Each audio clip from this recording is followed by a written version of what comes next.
ꯃꯌꯥꯝꯕꯨ ꯑꯍꯥꯟꯕꯃꯛꯇꯗ ꯃꯈꯜ ꯃꯊꯦꯜ ꯃꯅꯤꯄꯨꯔ ꯐꯨꯜ ꯁ꯭ꯇꯣꯔꯤ ꯀꯂꯦꯛꯁꯟꯅ ꯃꯌꯥꯝꯕꯨ ꯇꯔꯥꯝꯅꯣꯛꯆꯕꯒ ꯂꯣꯏꯅꯅ ꯏꯀꯣꯛ ꯅꯣꯟꯅ ꯈꯨꯔꯨꯝꯖꯔꯤ꯫ ꯉꯁꯤꯁꯨ ꯃꯌꯥꯝꯒꯤ ꯉꯥꯏꯍꯥꯛ ꯄꯣꯊꯥꯅꯕꯒꯤꯗꯃꯛꯇ ꯃꯅꯤꯄꯨꯔꯤ ꯍꯣꯔꯔ ꯁ꯭ꯇꯣꯔꯤ ꯑꯃꯃꯨꯛ ꯄꯨꯗꯨꯅ ꯂꯥꯛꯆꯔꯤ꯫ ꯍꯣꯔꯔ ꯁ꯭ꯇꯣꯔꯤ ꯑꯁꯤꯒꯤ ꯃꯃꯤꯡꯅ ꯂꯩꯀꯥꯏꯒꯤ ꯂꯥꯏꯁꯪ꯫ ꯋꯥꯔꯤ ꯑꯁꯤꯅ ꯍꯤꯡꯂꯤꯕ ꯑꯃꯗꯤ ꯂꯩꯈꯤꯗ꯭ꯔꯕ ꯀꯅꯥꯒꯨꯝꯕꯤ ꯑꯃꯠꯇꯒ ꯃꯔꯤ ꯂꯩꯅꯖꯗꯦ꯫ ꯑꯏꯕꯅ ꯋꯥꯈꯜꯅ ꯁꯥꯒꯠꯆꯔꯒ ꯇꯥꯕꯤꯔꯤꯕꯁꯤꯡꯒꯤ ꯉꯥꯏꯍꯥꯛ ꯄꯣꯊꯥꯅꯕꯒꯤꯗꯃꯛꯇ ꯁꯦꯝꯖꯕ ꯋꯥꯔꯤꯅꯤ꯫ ꯍꯧꯖꯤꯛ ꯃꯌꯥꯝꯗ ꯈꯨꯗꯣꯜ ꯇꯝꯖꯔꯤ ꯃꯅꯤꯄꯨꯔꯤ ꯍꯣꯔꯔ ꯁ꯭ꯇꯣꯔꯤ ꯂꯩꯀꯥꯏꯒꯤ ꯂꯥꯏꯁꯪ꯫ ꯂꯝꯇꯥ ꯊꯥ ꯂꯣꯏꯈ꯭ꯔꯕꯁꯨ ꯌꯥꯎꯁꯪꯗꯤ ꯃꯈꯥ ꯂꯩꯍꯧꯔꯤ꯫ ꯂꯥꯏꯔꯣꯏ ꯃꯈꯥꯛ ꯍꯥꯏꯕꯗꯨꯅꯤ꯫ ꯁꯖꯤꯕꯨ ꯊꯥꯅꯤ, ꯊꯥꯕꯜꯁꯨ ꯑꯗꯨꯃꯛ ꯆꯣꯡꯂꯤꯕꯅꯤ꯫ ꯂꯩꯕꯥꯛꯀꯤ ꯏꯔꯥꯡ ꯂꯩꯔꯕꯁꯨ ꯊꯥꯕꯜꯗꯤ ꯂꯦꯞꯄ ꯌꯥꯗꯦ꯫ ꯂꯩꯀꯥꯏ ꯑꯃꯗ ꯂꯩꯕ ꯃꯈꯣꯏ ꯃꯃꯥꯟꯅꯕ ꯑꯅꯤ ꯊꯥꯕꯜ ꯆꯣꯡꯕ ꯆꯠꯁꯤ ꯍꯥꯏꯅꯈꯤꯕꯗꯨ ꯃꯈꯣꯏ ꯃꯇꯝ ꯌꯧꯁꯤꯜꯂꯛꯂꯗꯨꯅ ꯂꯥꯛꯃꯤꯟꯅꯔꯤ꯫ ꯖꯦꯟ ꯑꯃꯗꯤ ꯅꯥꯎꯕ ꯃꯈꯣꯏ ꯑꯅꯤꯗꯣ ꯋꯥꯔꯤ ꯁꯥꯟꯅ ꯑꯁꯨꯝ ꯂꯥꯛꯂꯤ꯫ ꯃꯇꯝ ꯑꯗꯨꯗ ꯅꯥꯎꯕꯅ ꯂꯩꯀꯥꯏ ꯑꯗꯨꯗ ꯂꯩꯔꯤꯕ ꯃꯈꯣꯏꯒꯤ ꯂꯥꯏꯁꯪ ꯑꯗꯨꯒꯤ ꯃꯇꯥꯡꯗ ꯋꯥꯔꯤ ꯁꯥꯔꯤ꯫ ꯍꯣꯔꯦꯟ ꯑꯩꯈꯣꯏꯅ ꯊꯥꯕꯜ ꯆꯣꯡꯕ ꯂꯣꯏꯔꯒ ꯊꯦꯡꯅ ꯍꯜꯂꯛꯄꯗ ꯀꯔꯤꯒꯨꯝꯕꯗ ꯑꯁꯤꯗ ꯂꯥꯏꯑꯣꯛ ꯇꯤꯜꯂꯣꯛꯄ ꯊꯣꯛꯂꯕꯗꯤ ꯃꯤꯗꯣ ꯉꯥꯎꯒꯜꯂꯤ ꯍꯥꯏꯅꯩ, ꯑꯗꯨꯅ ꯈꯔ ꯉꯟꯅ ꯍꯜꯂꯛꯁꯤ ꯍꯥꯏꯔꯤ꯫ ꯋꯥꯐꯝ ꯑꯗꯨ ꯇꯥꯕꯗ ꯖꯦꯟꯅ "ꯀꯗꯥꯏꯗꯒꯤ ꯋꯥꯅꯣꯗ ꯏꯇꯥꯎ? ꯃꯐꯝ ꯑꯁꯤꯗ ꯂꯥꯏ ꯑꯣꯛꯅꯗꯅ ꯀꯅꯥꯕꯨ ꯉꯥꯎꯕ ꯌꯥꯎꯈ꯭ꯔꯕꯒꯦ? ꯑꯩꯗꯤ ꯑꯃꯨꯛꯇ ꯐꯥꯎꯕ ꯊꯦꯡꯅꯗꯦ" ꯍꯥꯏꯗꯨꯅ ꯈꯨꯝꯃꯤ꯫ ꯃꯇꯝ ꯑꯗꯨꯗ ꯅꯥꯎꯕꯅ "ꯀꯔꯤꯅꯣ ꯅꯪꯅ ꯍꯥꯏꯔꯤꯕꯗꯨꯕꯣ? ꯃꯃꯥꯡ ꯊꯥꯗꯅꯤꯅꯦ ꯑꯩꯈꯣꯏꯒꯤ ꯂꯩꯀꯥꯏꯒꯤ ꯑꯍꯜ ꯑꯃ ꯃꯍꯥꯛꯅ ꯊꯕꯛ ꯍꯜꯂꯛꯄ ꯃꯇꯝꯗ ꯐꯤꯉꯧ ꯁꯦꯠꯄ ꯅꯨꯄꯥ ꯑꯃ ꯐꯝꯂꯒ ꯄꯦꯅꯥ ꯂꯦꯜꯂꯒ ꯂꯩꯔꯝꯃꯤ ꯍꯥꯏꯅꯕꯗꯒꯤ ꯃꯌꯥꯝ ꯑꯣꯝꯁꯤꯟꯗꯨꯅ ꯌꯦꯡꯂꯨꯕꯗ ꯃꯍꯥꯛꯇꯣ ꯉꯥꯎꯔꯤ ꯐꯩꯔꯤ ꯇꯧꯔꯒ ꯂꯩꯔꯝꯕꯗꯒꯤ ꯃꯥꯏꯕꯅ ꯂꯥꯌꯦꯡꯕꯗ ꯐꯠꯇꯕꯗꯒꯤ ꯍꯧꯖꯤꯛ ꯐꯥꯎꯕ ꯉꯥꯎꯔꯤ ꯐꯩꯔꯤ ꯇꯧꯔꯒ ꯂꯩꯔꯤꯕꯗꯨꯕꯨ ꯎꯗꯕ꯭ꯔꯣ" ꯍꯥꯏꯗꯨꯅ ꯍꯪꯂꯤ꯫ ꯖꯦꯟꯅ "ꯊꯣꯛ ꯊꯥꯛ ꯑꯣꯏꯔꯣꯏ ꯄꯥꯏꯔꯣꯏꯗꯕ ꯅꯤꯁꯥ ꯈꯔ ꯆꯥꯁꯤꯜꯂꯒ ꯇꯨꯁꯟꯕꯗꯒꯤ ꯃꯀꯣꯛ ꯉꯥꯎꯈꯤꯕꯅꯤ" ꯍꯥꯏꯗꯨꯅ ꯃꯈꯣꯏ ꯑꯅꯤꯗꯣ ꯌꯥꯝꯅ ꯀꯟꯅ ꯃꯔꯩ ꯌꯦꯠꯅꯔꯤ꯫ ꯑꯁꯨꯝ ꯂꯥꯛꯄꯅ ꯍꯧꯖꯤꯛꯇꯤ ꯂꯩꯀꯥꯏꯒꯤ ꯂꯥꯏꯁꯪ ꯑꯗꯨ ꯌꯧꯁꯤꯜꯂꯛꯂꯤ꯫ ꯂꯩꯀꯥꯏꯒꯤ ꯂꯥꯏꯁꯪ ꯑꯗꯨ ꯌꯧꯁꯤꯜꯂꯛꯄꯗ ꯖꯦꯟ ꯑꯃꯗꯤ ꯅꯥꯎꯕ ꯍꯥꯏꯐꯦꯠ ꯂꯥꯏꯁꯪ ꯑꯗꯨꯗ ꯌꯦꯡꯁꯤꯜꯂꯨꯏ꯫ ꯊꯣꯏꯗꯣꯛ ꯍꯦꯟꯗꯣꯛꯅ ꯆꯥꯎꯕ ꯂꯥꯏꯁꯪ ꯅꯠꯇꯦ, ꯑꯗꯨꯒ ꯂꯥꯏꯁꯪ ꯑꯁꯤ ꯂꯥꯏ ꯍꯔꯥꯎꯐꯝꯒꯤ ꯑꯗꯨꯒꯨꯝꯅ ꯂꯥꯏ ꯍꯔꯥꯎꯕ ꯂꯥꯏꯁꯪ ꯑꯃꯁꯨ ꯅꯠꯇꯦ꯫ ꯂꯥꯏꯁꯪ ꯑꯁꯤ ꯃꯈꯣꯏꯒꯤ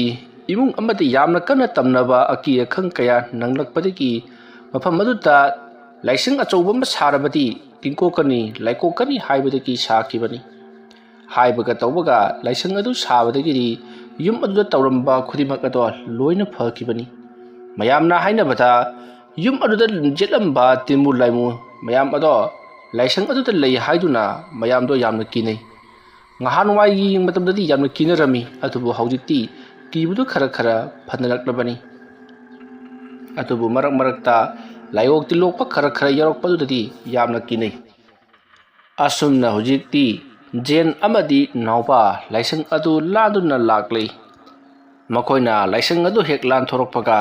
ꯃꯅꯤꯡꯂꯣꯝꯗꯒꯤ ꯀꯅꯥꯒꯨꯝꯕ ꯃꯤꯑꯣꯏ ꯑꯃꯅ ꯃꯈꯣꯏꯗ ꯀꯧꯔꯛꯄꯒꯤ ꯃꯑꯣꯡꯗ ꯁꯥꯎꯍꯨꯝ ꯑꯃ ꯐꯪꯈꯤ꯫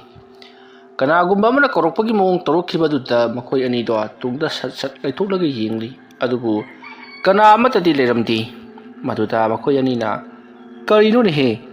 ꯍꯧꯖꯤꯛꯇ ꯑꯩꯈꯣꯏꯅꯤꯗ ꯀꯧꯔꯛꯈꯤꯒꯨꯝ ꯇꯧꯈꯤꯕꯗꯥꯏꯅꯦ" ꯑꯗꯨꯝꯅ ꯍꯥꯏꯔꯛꯄꯗ ꯅꯥꯎꯕ ꯑꯃꯗꯤ ꯖꯦꯟ ꯃꯈꯣꯏ ꯑꯅꯤꯅ "ꯑꯦꯔꯥ, ꯀꯅꯥꯝ ꯂꯩꯇꯦꯁꯦ, ꯆꯠꯁꯤ ꯂꯥꯛꯑꯣ" ꯍꯥꯏꯗꯨꯅ ꯃꯈꯣꯏ ꯑꯅꯤꯗꯣ ꯊꯥꯕꯜ ꯆꯣꯡꯐꯝ ꯂꯣꯝꯗ ꯂꯥꯛꯂꯤ꯫ ꯊꯥꯕꯜ ꯃꯐꯝ ꯌꯧꯔꯕꯗ ꯃꯈꯣꯏ ꯊꯥꯕꯜ ꯆꯣꯡꯕꯗꯨ ꯌꯥꯎꯁꯤꯟꯗꯨꯅ ꯌꯥꯝꯅ ꯅꯨꯡꯉꯥꯏꯅ ꯊꯥꯕꯜ ꯆꯣꯡꯕꯗꯨ ꯌꯥꯎꯔꯤ꯫ ꯊꯥꯕꯜ ꯆꯣꯡꯕꯗꯣ ꯑꯁꯨꯝ ꯅꯨꯡꯉꯥꯏꯅ ꯆꯣꯡꯉꯛꯄ ꯃꯇꯝꯗ ꯑꯣꯟꯊꯣꯛꯄ ꯍꯥꯏꯕꯗꯨꯅꯤ꯫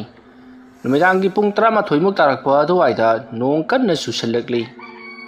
ꯅꯣꯡ ꯀꯟꯅ ꯇꯥꯔꯛꯄꯗꯒꯤ ꯖꯦꯟ ꯑꯃꯗꯤ ꯅꯥꯎꯕꯁꯨ ꯍꯧꯖꯤꯛꯇꯤ ꯌꯨꯝꯗ ꯍꯜꯂꯁꯤ, ꯊꯥꯕꯜ ꯆꯣꯡꯕꯁꯨ ꯀꯥꯏꯔꯦ ꯍꯥꯏꯔꯗꯨꯅ ꯃꯈꯣꯏ ꯌꯨꯝ ꯂꯣꯝꯗ ꯍꯜꯂꯛꯂꯤ꯫ ꯃꯇꯝꯁꯤ ꯅꯨꯃꯤꯗꯥꯡꯒꯤ ꯄꯨꯡ 11 ꯈꯔ ꯍꯦꯜꯂꯕꯅꯤ꯫ ꯑꯁꯨꯝꯅ ꯃꯈꯣꯏ ꯑꯅꯤꯗꯣ ꯃꯌꯨꯝ ꯂꯣꯝꯗ ꯋꯥꯔꯤ ꯁꯥꯟꯅ ꯊꯥꯕꯜ ꯆꯣꯡꯕꯁꯦ ꯅꯨꯡꯕꯨ ꯅꯨꯡꯉꯥꯏꯈꯠꯂꯛꯂꯕ ꯅꯣꯡ ꯑꯗꯨꯝ ꯇꯥꯔꯗꯧꯕꯅꯤ, ꯑꯗꯨꯒ ꯊꯥꯕꯜ ꯆꯣꯡꯕ ꯅꯨꯡꯉꯥꯏꯇ꯭ꯔꯒꯅ ꯅꯣꯡ ꯁꯨꯛꯇꯥ ꯇꯥꯔꯣꯏ, ꯅꯣꯡꯁꯤꯁꯨꯅꯦ ꯃꯕꯨꯛꯁꯤ ꯌꯥꯝ ꯐꯠꯇꯦ ꯍꯥꯏꯗꯨꯅ ꯆꯩꯔꯤ꯫ ꯃꯇꯝ ꯑꯗꯨꯗ ꯖꯦꯟꯅ "ꯀꯃꯥꯏꯅ ꯆꯩꯔꯣꯏꯗꯣꯏꯅꯣ? ꯀꯃꯥꯏꯅ ꯁꯥꯎꯔꯣꯏꯗꯣꯏꯅꯣ? ꯈꯜꯂꯒ ꯑꯃꯨꯛꯇꯪ ꯌꯦꯡꯉꯨꯅꯦ, ꯃꯇꯥꯡ ꯃꯇꯝ ꯅꯠꯇꯅ ꯇꯧꯕ ꯊꯕꯛꯇꯤꯅꯦ ꯑꯃꯠꯇ ꯃꯍꯩ ꯆꯥꯔꯣꯏ, ꯆꯠꯁꯤ ꯂꯥꯛꯑꯣ" asumna makhoi rido hori sana sana asum lakpana leikai gi laisang adu gi manak joksilakli matam madu ta nawbuna nong su kana taslakli chencha chakrasi natrade koi nong chomandana hayeng hokor pagam tang ngamaroi akchang ngamaroi haiduna mukhoi ani do chencha chatnu lakli nong tabagi nong mangbagi pumong gamangbuga makhoi na chelibudo mangam isan sandi ma duna chen manina masidagi di nawba amadi chen makhoi ani na mana paina riba mobile gi flux adu kaptuna makhoi ani do parap chelakli asumna chelakpata jenna laisang adom da mahana yengsilubada kana gumpa ama miyoi ama laisang adu ki hek makhong da phamlaga leiribatu jen ui madu ubada jenna nawa ada nupara nupi rama phamlaga leiriba sinangu ubro madu nawbana kaino ha mambana isa phabu udra matam sida kamai urjo nangdi asumna hairakpada jenna hai numumi khakpagi mangaldu uhobani tu amuka su phami jengi mo odu da nawbodo swai lawi kaino jen nana haribodo bo mafam asida lakliba se iwani ithantani kamaina lekai gi laisang asigi makhongda kana laklaga phambi gadoribono nangse aingoda kari mari bra haiduna hangi matam marudu jenna hogale asona mo hairakpada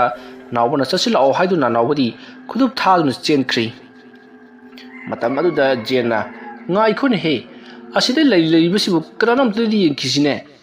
asomna hairaga lawrokpada nawbona ho yengoro hadna lawramaga chenki asomna nawbona chenki badu da jensu chelakli jenna adumna chelakko matamda mahake matungru su kanagumpa ama gudrung chelakli matam adu da jenna kanano haiduna tung handuna yenglobadadi mahaki matung adu da wangring wangna musin muna kanano amasu silakuna leramli madu urubada jendi kanna lauraga butna ai tanare haiduna chenduna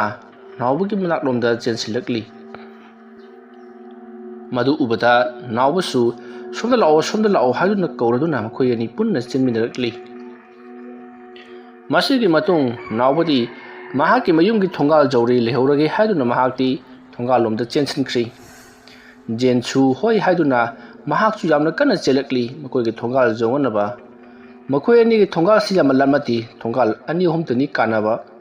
aduna jensu mahakoi gi thongal da chensalakli mahakna adumna butna igi chunga tanare haiduna chelakpa aduda yumgi miyoi singsu taraduna kaino mana hariba sipo hadun makoi chu thong hangtur I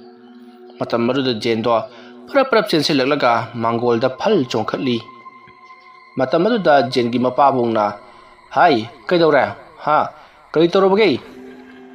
maduda jenna babu ai khuna thabal halakpada lekai ge laisanga amubma phamaga lerami ha riba amubado ai gi tungda asum tanarakpagi wanida babung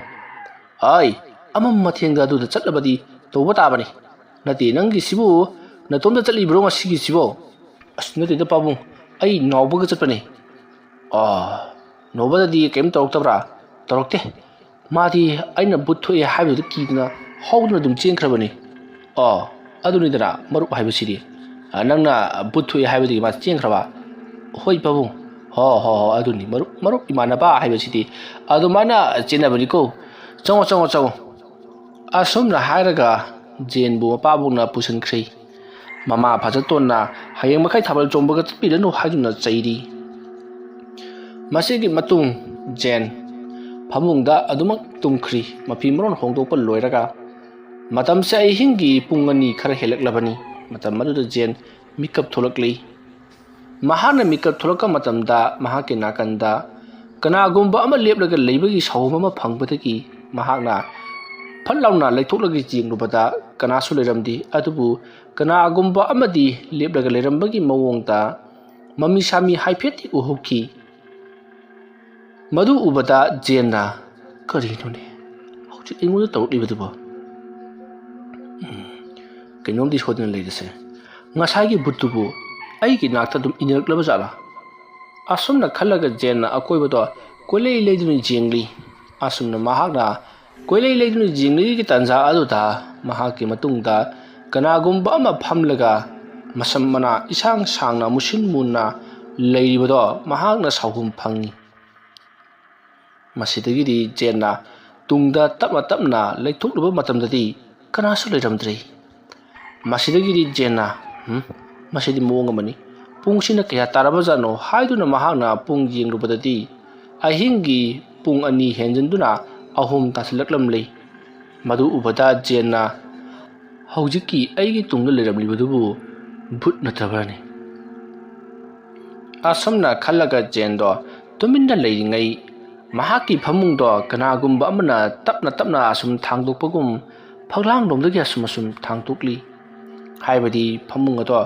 ꯐꯛꯂꯥꯡ ꯑꯗꯨꯒ ꯇꯞ ꯅꯞꯅꯅ ꯊꯝꯂꯤꯕꯅꯤ꯫ ꯑꯗꯨꯕꯨ ꯐꯛꯂꯥꯡ ꯑꯗꯨꯗꯒꯤ ꯇꯞꯅ ꯇꯞꯅ ꯐꯃꯨꯡ ꯑꯗꯣ ꯑꯁꯨꯝ ꯆꯤꯡꯊꯣꯔꯛꯂꯤ꯫ ꯑꯗꯨꯃ ꯇꯧꯔꯛꯄꯗꯨꯗ ꯖꯦꯟꯅ ꯀꯔꯤꯅꯣꯅꯦ ꯍꯥꯏꯗꯨꯅ ꯃꯍꯥꯛꯅ ꯐꯛꯂꯥꯡ ꯑꯗꯨꯗ ꯌꯦꯡꯂꯝꯂꯒ ꯐꯃꯨꯡ ꯑꯗꯨꯗꯒꯤ ꯀꯨꯝꯊꯅꯕꯒꯤ ꯐ꯭ꯔꯪ ꯐ꯭ꯔꯪ ꯆꯣꯡꯊꯗꯨꯅ ꯐꯃꯨꯡꯗꯒꯤ ꯀꯨꯝꯊꯔꯛꯄꯗꯗꯤ ꯐꯃꯨꯡ ꯑꯗꯣ ꯐꯛꯂꯥꯡ ꯑꯗꯨꯒ ꯇꯞ ꯅꯞꯅꯅ ꯑꯗꯨꯃꯛ ꯂꯩꯔꯝꯂꯤ꯫ ꯍꯧꯖꯤꯛ ꯇꯧꯔꯤꯕꯗꯨ ꯃꯍꯥꯛꯀꯤ ꯋꯥꯈꯜꯒꯨꯝꯕꯅ ꯑꯣꯏꯔꯕ ꯖꯥꯠꯅꯤ꯫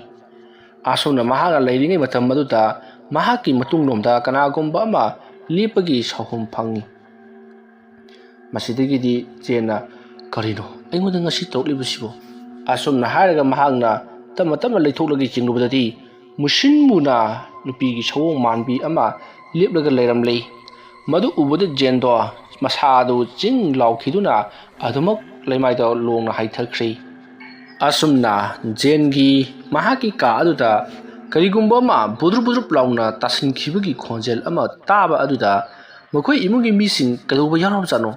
ꯑꯁꯨꯝꯅ ꯍꯥꯏꯔꯒ ꯖꯦꯟꯒꯤ ꯀꯥꯗ ꯆꯦꯟꯁꯤꯜꯂꯛꯂꯤ꯫ ꯃꯇꯝ ꯑꯗꯨꯗ ꯖꯦꯟꯗꯣ ꯋꯥꯈꯜ ꯃꯥꯡꯂꯒ ꯇꯥꯔꯒ ꯂꯩꯔꯝꯂꯦ꯫ ꯃꯌꯥꯝꯅ ꯖꯦꯟꯕꯨ ꯀꯟꯅ ꯀꯟꯅ ꯍꯧꯗꯣꯛꯂꯤ, ꯑꯗꯨꯕꯨ ꯖꯦꯟꯗꯤ ꯀꯔꯤꯁꯨ ꯈꯨꯝꯂꯛꯇ꯭ꯔꯦ꯫ ꯄꯥꯈꯠꯂꯕ ꯃꯌꯥꯝꯅ ꯀꯃꯥꯏꯅ ꯇꯧꯅꯤ ꯁꯤꯗꯤ ꯍꯣꯁꯄꯤꯇꯥꯜꯗ ꯄꯨꯁꯤꯔꯥ ꯍꯥꯏꯗꯨꯅ ꯍꯥꯏꯅꯔꯤ꯫ ꯑꯗꯨꯕꯨ ꯖꯦꯟꯒꯤ ꯃꯍꯥꯛꯀꯤ ꯃꯄꯥꯕꯨꯡꯅ ꯃꯁꯤꯗꯤ ꯌꯥꯔꯔꯣꯏ, ꯑꯃꯥꯏꯕ ꯑꯃ ꯀꯧꯔꯒ ꯑꯣꯏꯅ ꯌꯦꯡꯍꯜꯂꯁꯤ, ꯃꯥꯒꯤꯁꯤ ꯂꯥꯏꯑꯣꯛ ꯇꯤꯜꯂꯣꯛꯄ ꯃꯥꯜꯂꯤ, ꯉꯁꯥꯏꯁꯨ ꯃꯍꯥꯛꯅ ꯃꯃꯤꯠꯇ ꯚꯨꯠ ꯎꯔꯛꯏ ꯍꯥꯏꯗꯨꯅ ꯇꯝꯈ꯭ꯔꯕꯅꯤ꯫ ꯑꯗꯨꯒ ꯃꯍꯥꯛꯅ ꯍꯧꯖꯤꯛ ꯇꯧꯔꯛꯂꯤꯕ ꯑꯁꯤꯅꯗꯤ ꯂꯥꯏ ꯇꯤꯟꯒꯤ ꯑꯣꯏꯕ ꯁꯥꯎꯍꯨꯝ ꯁꯣꯏꯗꯅ ꯐꯪꯂꯝꯒꯅꯤ꯫ ꯑꯗꯨꯅ ꯃꯥꯏꯕ ꯑꯣꯏꯅ ꯀꯧꯁꯤ ꯍꯥꯏꯗꯨꯅ ꯖꯦꯟꯒꯤ ꯃꯄꯥꯕꯨꯡꯅ ꯃꯥꯏꯕ ꯀꯧꯕ ꯆꯠꯈ꯭ꯔꯦ꯫ ꯃꯇꯝꯁꯤ ꯄꯨꯡ 3 ꯈꯔ ꯍꯦꯟꯖꯜꯂꯛꯂꯕꯅꯤꯅ ꯅꯣꯡꯁꯨ ꯈꯔ ꯈꯔ ꯉꯥꯟꯊꯣꯔꯛꯂꯕꯅꯤ꯫ ꯃꯔꯝ ꯑꯗꯨꯅ ꯊꯣꯏꯅ ꯍꯦꯟꯅ ꯀꯤꯔꯨꯗ꯭ꯔꯦ꯫ ꯃꯤ ꯑꯇꯩꯁꯨ ꯂꯣꯏꯅꯃꯛ ꯑꯌꯨꯛꯀꯤ ꯊꯕꯛ ꯆꯠꯅꯅꯕꯒꯤꯗꯃꯛꯇ ꯉꯟꯇꯥ ꯍꯧꯒꯠꯂꯒ ꯊꯕꯛ ꯆꯠꯄ ꯃꯤꯁꯨ ꯌꯥꯎꯔꯕꯅꯤ꯫ ꯁꯣꯝꯗꯅ ꯀꯝꯗꯧꯔꯤ ꯖꯦꯟꯗꯣ ꯃꯆꯤꯟꯗ ꯃꯨꯔꯨꯝ ꯃꯨꯔꯨꯝ ꯁꯣꯟꯕ ꯍꯧꯔꯛꯂꯤ꯫ ꯖꯦꯟꯅ ꯑꯗꯨꯝꯅ ꯃꯨꯔꯨꯝ ꯃꯨꯔꯨꯝ ꯁꯣꯟꯕꯗꯨꯗ ꯖꯦꯟꯒꯤ ꯃꯃꯥ ꯐꯖꯇꯣꯟꯅ ꯀꯔꯤꯅꯣ ꯃꯥꯅ ꯉꯥꯡꯂꯤꯕꯁꯤꯕꯨ ꯍꯥꯏꯗꯨꯅ ꯅꯣꯟꯊꯔꯒ ꯇꯥꯔꯤ꯫ ꯑꯗꯨꯒ ꯏꯕꯨꯡꯉꯣ ꯅꯪꯕꯨ ꯇꯥꯕ꯭ꯔꯣ ꯍꯥꯏꯗꯨꯅ ꯍꯧꯗꯣꯛꯂꯤ꯫ ꯃꯇꯝ ꯑꯗꯨꯗ ꯖꯦꯟꯅ ꯑꯁ ꯑꯩꯗꯤꯅꯦ ꯃꯐꯝ ꯁ꯭ꯋꯥꯏꯗ ꯂꯩꯕꯁꯦ ꯌꯥꯝꯅ ꯍꯩꯅꯗꯦꯗ, ꯑꯩꯗꯤ ꯎꯃꯪꯗ ꯂꯩꯕꯅ ꯍꯦꯟꯅ ꯅꯨꯡꯉꯥꯏꯗ, ꯃꯐꯝ ꯁ꯭ꯋꯥꯏꯗꯗꯤ ꯑꯩꯅ ꯆꯥꯅꯤꯡꯕꯁꯨ ꯆꯥꯕ ꯐꯪꯗꯦ, ꯉꯁꯤꯗꯤ ꯑꯩꯅ ꯆꯥꯅꯤꯡꯕ ꯑꯃꯗꯤ ꯁꯣꯏꯗꯅ ꯆꯥꯕ ꯐꯪꯂꯛꯀꯅꯤ꯫ ꯑꯁꯨꯝꯅ ꯖꯦꯟꯅ ꯃꯣꯏ ꯃꯀꯣꯛ ꯁꯝꯅꯗꯕ ꯀꯌꯥ ꯑꯃ ꯍꯥꯏꯔꯛꯄꯗꯨꯗ ꯐꯖꯇꯣꯟꯅ ꯏꯕꯨꯡꯉꯣ ꯅꯪꯕꯨ ꯀꯩꯗꯧꯔꯕꯒꯦ ꯁꯦ ꯋꯥꯈꯜ ꯑꯃꯗ ꯇꯥꯎꯁꯤ ꯍꯥꯏꯗꯨꯅ ꯃꯆꯥꯕꯨ ꯀꯟꯅ ꯍꯧꯗꯣꯛꯂꯤ꯫ ꯁꯣꯝꯗꯅ ꯖꯦꯟꯒꯤ ꯃꯄꯥꯕꯨꯡꯗꯨ ꯑꯃꯥꯏꯕ ꯏꯉꯣꯕꯒ ꯎꯅꯔꯗꯨꯅ ꯑꯉꯥꯏꯕ ꯏꯉꯣꯕꯒ ꯂꯣꯏꯅꯅ ꯖꯦꯟꯒꯤ ꯃꯅꯥꯛꯇ ꯂꯥꯛꯂꯤ꯫ ꯖꯦꯟꯒꯤ ꯃꯄꯥꯕꯨꯡ ꯍꯣꯏꯅ ꯃꯥꯒꯤ ꯃꯅꯥꯛꯇ ꯂꯥꯛꯄꯗꯗꯤ ꯅꯣꯡ ꯐꯖꯅ ꯉꯥꯜꯂꯕꯅꯤ꯫ ꯃꯁꯤꯗꯒꯤꯗꯤ ꯖꯦꯟꯒꯤ ꯃꯄꯥꯕꯨꯡ ꯑꯃꯗꯤ ꯏꯉꯣꯕ ꯖꯦꯟꯒꯤ ꯃꯅꯥꯛꯇ ꯆꯪꯁꯤꯜꯂꯛꯇꯨꯅ ꯍꯧꯖꯤꯛ ꯂꯥꯛꯂꯤꯕ ꯑꯃꯥꯏꯕ ꯏꯉꯣꯕ ꯑꯗꯨꯗ ꯖꯦꯟꯒꯤ ꯃꯄꯥꯕꯨꯡꯅ ꯁꯤꯗ ꯂꯩꯔꯦ ꯍꯥꯏꯗꯨꯅ ꯃꯍꯥꯛꯅ ꯉꯔꯥꯡ ꯇꯧꯔꯤꯕ ꯑꯃꯗꯤ ꯍꯧꯖꯤꯛ ꯇꯧꯔꯤꯕꯗꯣ ꯌꯦꯡꯍꯜꯂꯤ꯫ ꯃꯇꯝ ꯑꯗꯨꯗ ꯑꯃꯥꯏꯕ ꯏꯉꯣꯕꯅ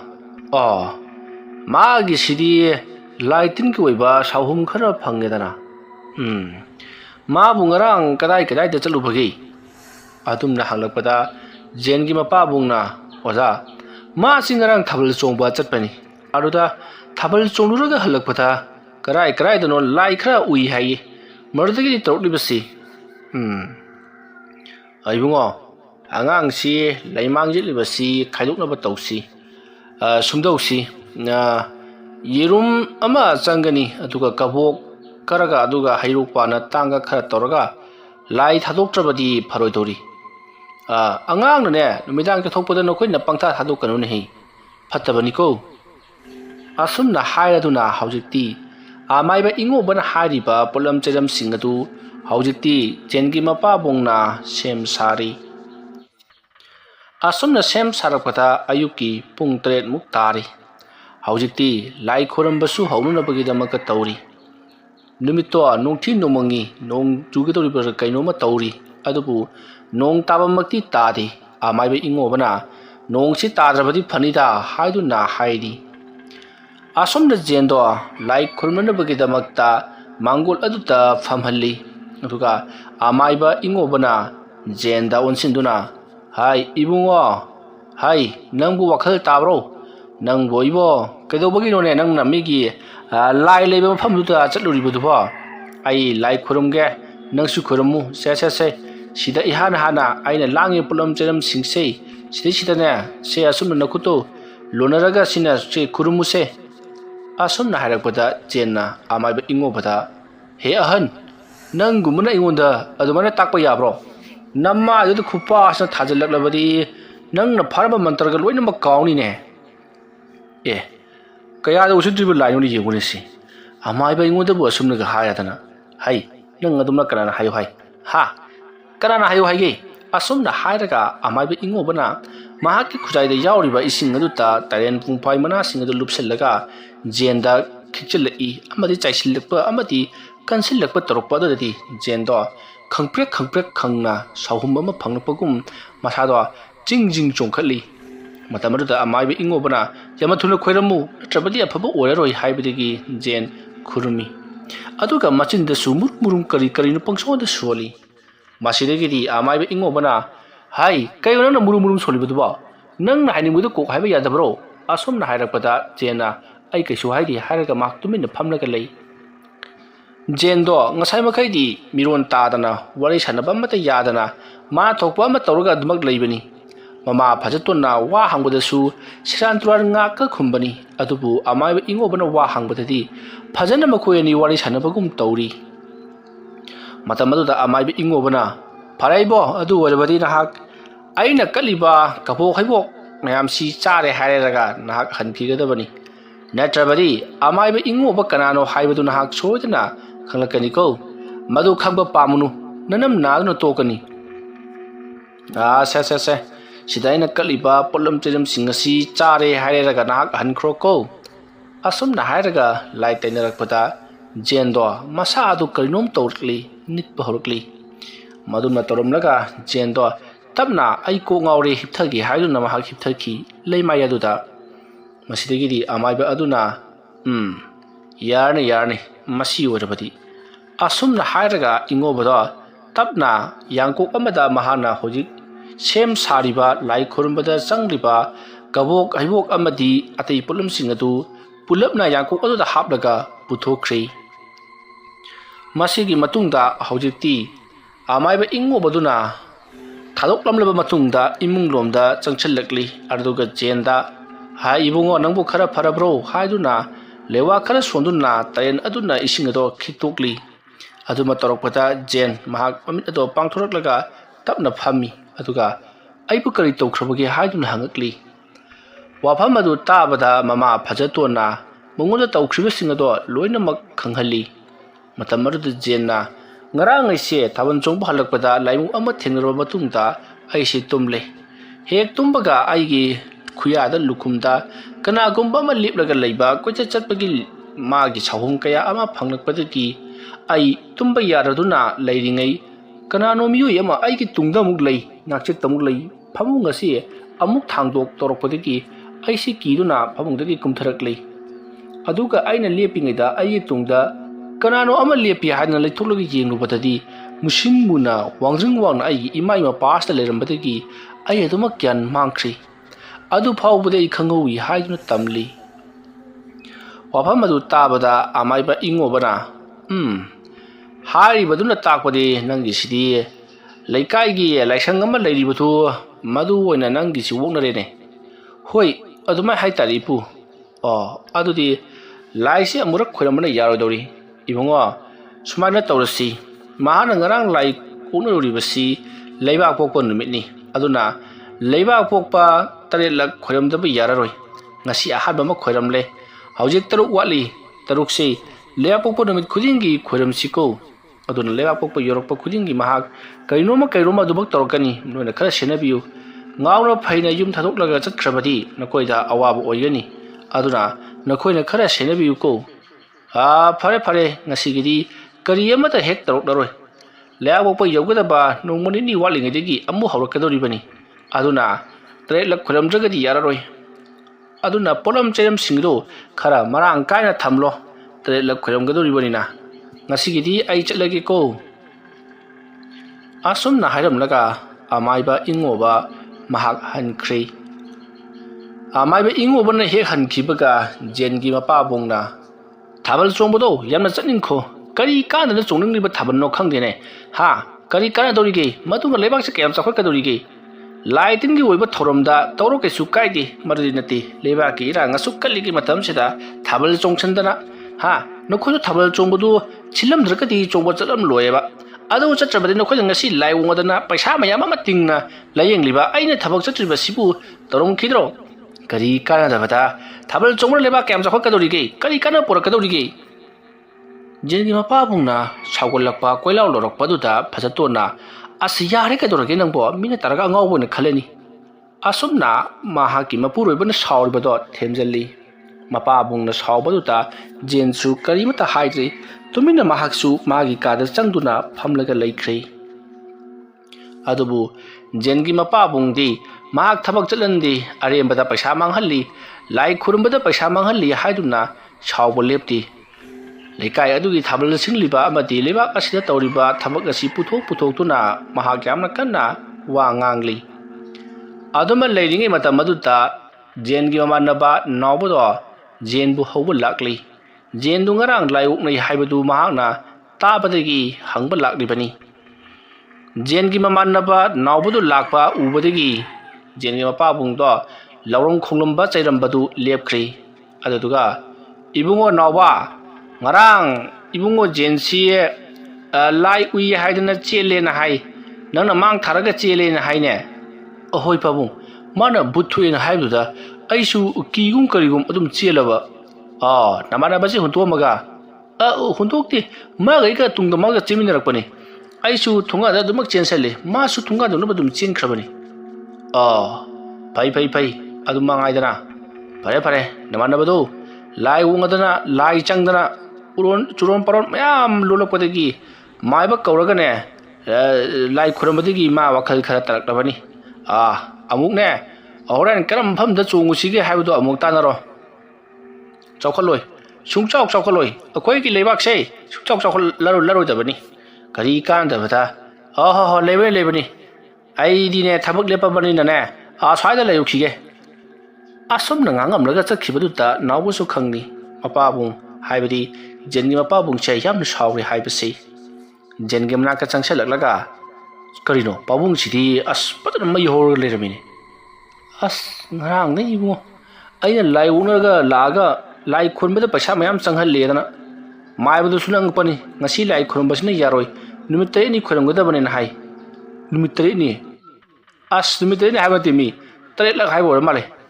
lewa pokpa khudingi khurangani hai ngarang lewa pokpa war male aduna mathangi lewa pokpadama yarase lewa pokpa yaman khre ado kari lai na nang ngungri basibu natragana butla hoi but oibajani maibuduna haibada laitin but pret haibasidi khara sathibani na hai khangdreda ai yarem page thabal chongba charuba aiduni kyana su pamdabani nangna chache na hawdu dane chulubagi wani hera chen ai dangna lama talakanuda aina thabal chongba lei chalu sira haidana hangbada hoi nang ahan madabudi kari karana bana hai aduda aina umabati yawe haibadagi natro namai thangatara chengkhibdo aduga hajingna aibu lanba tahali farese nawba wani ke du pai haibagi wani khangdrebo anthok pai haibaduni aigi laibak chisu nongonde hek thodine khasu phagadawa kayo ne haisiba kari no haisiba nangdi noi papung yam run tawidana nang naiba thabu khudimak papung loinamak tawi adugumba luna chana tawba nokoi tawna tholabati ꯄꯥꯕꯨꯡꯅ ꯀꯩꯁꯨ ꯁꯥꯎꯔꯣꯏ ꯏꯆꯥꯁꯦ ꯂꯥꯏꯑꯣꯛꯅꯔꯦ ꯀꯃꯥꯏꯅ ꯇꯧꯁꯤꯒꯦ ꯍꯥꯏꯗꯅ ꯑꯗꯨꯝ ꯍꯣꯠꯅꯈꯤꯅꯤ ꯍꯣꯏ ꯑꯩꯒꯤ ꯄꯥꯕꯨꯡꯁꯨ ꯍꯣꯠꯄꯨꯗꯤ ꯍꯣꯠꯅꯩ ꯍꯥꯏꯕꯕꯨ ꯈꯣꯟꯊꯤꯗꯤ ꯐꯖꯅ ꯆꯥꯔꯗꯅ ꯅꯪ ꯂꯥꯛꯄꯕꯨ ꯀꯩ ꯂꯩꯒꯦ ꯑꯁ ꯅꯪ ꯂꯥꯏꯑꯣꯛꯅꯩꯗꯅ ꯇꯥꯕꯗꯨꯗ ꯂꯥꯛꯏꯕꯅꯤꯅꯦ ꯍꯪꯒꯦꯅ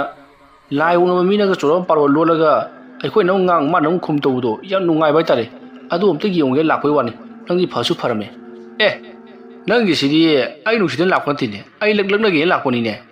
ꯍꯣꯏ ꯑꯗꯣꯝꯗ ꯄꯨꯊꯣꯛꯑꯁꯨ ꯌꯥꯏ ꯑꯗꯣ ꯑꯁ꯭ꯋꯥꯏꯐꯥꯎ ꯁꯨꯝ ꯆꯠꯂꯨꯁꯤ ꯏꯃꯥꯅꯁꯨ ꯍꯥꯏꯕꯅꯦ ꯅꯪꯗꯣ ꯈꯔ ꯄꯨꯊꯣꯛꯑꯣꯗꯅ ꯑꯁ꯭ꯋꯥꯏꯐꯥꯎ ꯁꯨꯝ ꯀꯣꯏꯊꯣꯛꯎꯁꯤ ꯑꯁ ꯇꯟꯕꯨ ꯇꯜꯂꯦꯗ ꯑꯩꯗꯤ ꯀꯣꯏꯊꯣꯛꯀꯗꯕ ꯑꯁ ꯑꯩꯅ ꯍꯥꯏꯔꯤꯁꯤ ꯑꯇꯩꯒꯤ ꯅꯠꯇꯦ ꯎꯃꯥꯄꯇꯤꯗꯣ ꯑꯩꯉꯣꯟꯗ ꯐꯣꯟ ꯇꯧꯔꯛꯏ ꯅꯪ ꯐꯣꯟ ꯇꯧꯕ ꯁꯨꯡꯄꯥꯏ ꯄꯥꯏꯗꯦꯗꯅ ꯑꯗꯣ ꯃꯥꯅꯅꯦ ꯉꯁꯤ ꯉꯔꯥꯡꯗꯣ ꯀꯩꯅꯣꯝꯃ ꯄꯤꯒꯦ ꯇꯧꯕꯗꯨ ꯅꯣꯡ ꯇꯥꯕꯗꯤ ꯃꯔꯥꯡ ꯇꯧꯗꯅ ꯑꯗꯨꯝ ꯄꯤꯅꯈꯤꯗ꯭ꯔꯦꯅ ꯍꯥꯏꯌꯦ ꯑꯗꯣ ꯉꯁꯤ ꯄꯤꯒꯦ ꯂꯥꯛꯑꯣꯅ ꯍꯥꯏ ꯑꯗꯣ ꯆꯧꯁꯦꯕ ꯑꯁꯦꯡꯕ ꯍꯥꯏꯔꯛꯄ꯭ꯔꯅꯦ ꯍꯥꯏꯔꯛꯏꯃꯤ ꯅꯪꯕꯣ ꯃꯥꯒꯤꯗꯨꯕꯨ ꯈꯨꯄꯥꯛ ꯄꯤꯗꯣꯏꯖꯥꯠꯂꯣ ꯈꯨꯄꯥꯛꯂꯥ ꯈꯣꯡꯄꯥꯛꯂꯥ ꯑꯗꯨꯗꯤ ꯈꯪꯗ꯭ꯔꯦ ꯆꯠꯂꯒ ꯈꯪꯒꯅꯤ ꯑꯗꯣ ꯎꯃꯥꯄꯇꯤꯁꯨ ꯅꯪꯕꯨ ꯌꯥꯗꯤ ꯑꯗꯨꯝ ꯌꯥꯕꯅꯤꯍꯦ ꯃꯔꯝꯗꯤ ꯑꯩꯈꯣꯏꯅ ꯅꯤꯁꯥ ꯄꯨꯁꯥ ꯆꯥꯗꯅ ꯉꯥꯎꯁꯤꯟꯅꯕ ꯃꯤ ꯅꯠꯇꯕꯅꯤꯅ ꯃꯣꯏꯁꯨ ꯑꯗꯨꯝ ꯈꯜꯂꯤ ꯄꯣꯠꯅꯤꯅꯦ ꯎꯃꯥꯄꯇꯤꯗꯨ ꯑꯩꯅ ꯍꯥꯏꯔꯝꯕꯗꯨ ꯃꯥ ꯋꯥꯈꯜ ꯑꯃꯗꯤ ꯈꯟꯗꯤ ꯈꯟꯕꯖꯥꯠꯅꯤ ꯑꯗꯣ ꯉꯥꯏꯈꯣꯅꯤ ꯍꯧꯖꯤꯛꯂꯕ ꯆꯠꯁꯦ ꯍꯥꯏꯁꯤ ꯀꯩꯅꯣ ꯖꯦꯟ ꯍꯧꯖꯤꯛ ꯅꯠꯇ꯭ꯔꯕꯗꯤ ꯉꯔꯥꯡ ꯆꯠꯀꯗ꯭ꯔꯣ ꯂꯣꯏꯁꯤꯜꯂꯣ ꯆꯠꯅꯕ ꯇꯧꯁꯤ ꯑꯁ ꯀꯗꯥꯏꯗ ꯋꯥꯅꯣꯗ ꯃꯥꯏ ꯃꯤꯠ ꯑꯝꯇ ꯇꯥꯗ꯭ꯔꯤ ꯍꯣꯏꯅꯦ ꯇꯥꯔꯨꯅ ꯇꯣꯛꯑꯣꯅꯦ ꯑꯗꯨꯝ ꯊꯤꯔꯒ ꯂꯩꯔꯕ ꯁꯛꯇꯨꯕꯨ ꯑꯗꯨꯗꯤ ꯍꯦꯃꯟꯗ꯭ꯔꯣ ꯍꯣ ꯌꯥꯔꯦ ꯂꯣꯏꯁꯤꯜꯂꯣ ꯑꯁꯨꯝꯅ ꯖꯦꯟ ꯑꯃꯗꯤ ꯅꯥꯎꯄꯥ ꯐꯥꯒꯤ ꯖꯨꯒꯥꯏ ꯇꯧꯗꯨꯅ ꯂꯣꯏꯁꯤꯜꯂꯤ ꯂꯣꯏꯁꯤꯟꯕ ꯄꯨꯡꯂꯣꯏ ꯂꯣꯏꯁꯤꯜꯂꯛꯂꯕꯗ ꯖꯦꯟꯅ ꯃꯌꯥꯁꯦ ꯏꯅꯨꯡ ꯅꯨꯡꯉꯥꯏꯇꯦ ꯏꯐꯛ ꯐꯛꯆꯜꯂꯤ ꯕ꯭ꯔꯁ ꯐꯥꯎꯕꯗꯤ ꯇꯧꯔꯛꯈꯤꯒꯦ ꯍꯥꯏꯗꯨꯅ ꯌꯥꯝꯅ ꯊꯨꯅ ꯕ꯭ꯔꯁ ꯇꯧꯊꯣꯛꯂꯤ ꯑꯗꯨꯒ ꯃꯍꯥꯛ ꯄꯔꯞ ꯊꯣꯔꯛꯂꯤ ꯃꯇꯝ ꯑꯗꯨꯗ ꯃꯃꯥ ꯐꯖꯇꯣꯟꯅ ꯖꯦꯟꯗ ꯀꯗꯥꯏꯗ ꯑꯃꯨꯛ ꯆꯠꯀꯦ ꯍꯥꯏꯔꯤꯕꯅꯣ ꯍꯥꯏꯗꯨꯅ ꯍꯪꯂꯨꯕꯗ ꯖꯦꯟꯅ ꯏꯃꯥ ꯏꯃꯨꯡꯗ ꯁꯨꯝ ꯂꯩꯕꯁꯦ ꯑꯩ ꯀꯣꯛꯁꯦ ꯀꯩꯅꯣꯝꯃ ꯇꯧꯏ ꯊꯣꯡꯒꯥ ꯐꯥꯎꯗ ꯊꯣꯛꯑꯒꯦ ꯇꯧꯕꯅꯤ ꯍꯥꯏꯔꯛꯄꯗꯒꯤ ꯃꯃꯥꯅ ꯄꯪꯂꯥꯞ ꯂꯥꯞꯅ ꯆꯠꯈ꯭ꯔꯅꯨꯀꯣ ꯍꯥꯏꯗꯨꯅ ꯂꯧꯍꯧꯔꯤ ꯖꯦꯟ ꯑꯃꯗꯤ ꯅꯥꯎꯄꯥ ꯄꯔꯞ ꯑꯁꯨꯝ ꯊꯣꯡꯒꯥꯜꯂꯣꯝꯗ ꯊꯣꯛꯂꯛꯄꯗ ꯃꯄꯥꯕꯨꯡ ꯃꯈꯣꯏꯒꯤ ꯈꯨꯜꯒꯤ ꯗꯨꯀꯥꯟ ꯑꯗꯨꯗ ꯃꯃꯥꯟꯅꯕ ꯈꯔꯒ ꯂꯦꯞꯂꯒ ꯋꯥꯔꯤ ꯁꯥꯟꯅꯔꯤꯕꯗꯨ ꯎꯕꯗ ꯖꯦꯟꯅ ꯑꯁ ꯀꯃꯥꯏꯅ ꯇꯧꯗꯣꯏꯅꯣ ꯑꯩꯈꯣꯏ ꯕꯥ ꯑꯥꯗ ꯂꯩꯔꯤ ꯑꯗꯨ ꯑꯣꯏꯔꯒꯅ ꯁꯦ ꯁꯨꯃꯥꯏꯅ ꯃꯥꯏꯗꯣ ꯈꯟꯖꯤꯜꯂꯒ ꯆꯠꯂꯁꯤ ꯑꯁꯨꯝꯅ ꯍꯥꯏꯅꯔꯒ ꯂꯩꯔꯤꯉꯩ ꯖꯦꯟꯒꯤ ꯃꯄꯥꯕꯨꯡꯅ ꯑꯔꯥꯞꯄꯗ ꯖꯦꯟ ꯑꯃꯗꯤ ꯅꯥꯎꯕ ꯂꯥꯛꯂꯤꯕꯗꯨ ꯎꯔꯤ ꯃꯗꯨꯗ ꯖꯦꯟꯒꯤ ꯃꯄꯥꯕꯨꯡꯅ ꯑꯥꯏ ꯅꯣꯏꯗꯤ ꯑꯃꯨꯛ ꯀꯗꯥꯏ ꯆꯠꯀꯦ ꯍꯥꯏꯔꯤꯕꯅꯣꯅꯦ ꯊꯤꯌꯨ ꯍꯟꯗꯛ ꯃꯨꯟꯅꯅꯦ ꯀꯔꯝꯕ ꯂꯥꯏꯑꯣꯛꯅꯁꯤꯒꯦ ꯍꯥꯏꯗꯣ ꯀꯣꯏꯊꯤ ꯊꯤꯌꯨ ꯑꯁꯨꯝꯅ ꯂꯥꯎꯔꯝꯂꯒ ꯖꯦꯟꯒꯤ ꯃꯄꯥꯕꯨꯡꯗꯨꯗꯤ ꯃꯃꯥꯟꯅꯕ ꯈꯔ ꯑꯗꯨꯒ ꯑꯗꯨꯃꯛ ꯆꯠꯈ꯭ꯔꯤ ꯖꯦꯟꯅ ꯑꯁꯤꯕꯨ ꯑꯩꯈꯣꯏꯒꯤ ꯄꯥꯕꯨꯡꯅꯤ ꯑꯩꯅ ꯇꯧꯔꯤꯕ ꯊꯕꯛꯁꯤꯕꯨ ꯑꯩꯅ ꯌꯥꯝꯅ ꯄꯥꯝꯖꯅ ꯑꯩꯉꯣꯟꯗ ꯂꯥꯏꯗꯣ ꯑꯩꯉꯣꯟꯗ ꯆꯪꯉꯛꯑꯣꯍꯦ ꯀꯥꯏꯅ ꯍꯥꯏꯔꯒ ꯆꯪꯍꯟꯕꯒ ꯆꯞ ꯃꯥꯟꯅꯩꯕ ꯃꯥꯅ ꯉꯥꯡꯉꯤꯁꯤ ꯏ ꯀꯥꯔꯛꯇꯅꯅꯦ ꯂꯩꯀꯥꯏꯒꯤ ꯂꯥꯏꯕꯨꯡ ꯃꯅꯥꯛꯇꯨꯗ ꯐꯝꯃꯒ ꯄꯦꯅꯥ ꯂꯩꯂꯨꯔꯤꯀꯣ ꯉꯁꯤ ꯑꯁꯨꯝꯅ ꯍꯥꯏꯔꯛꯄꯗ ꯅꯥꯎꯕꯅ ꯌꯥꯔꯦꯍꯦ ꯄꯥꯕꯨꯡꯒꯕꯨ ꯍꯦꯛ ꯃꯥꯟꯅꯩ ꯅꯪ ꯁꯤꯁꯨ ꯆꯠꯁꯤꯜꯂꯛꯑꯣ ꯑꯁꯨꯝꯅ ꯍꯥꯏꯅꯔꯗꯨꯅ ꯃꯈꯣꯏ ꯑꯅꯤꯗꯣ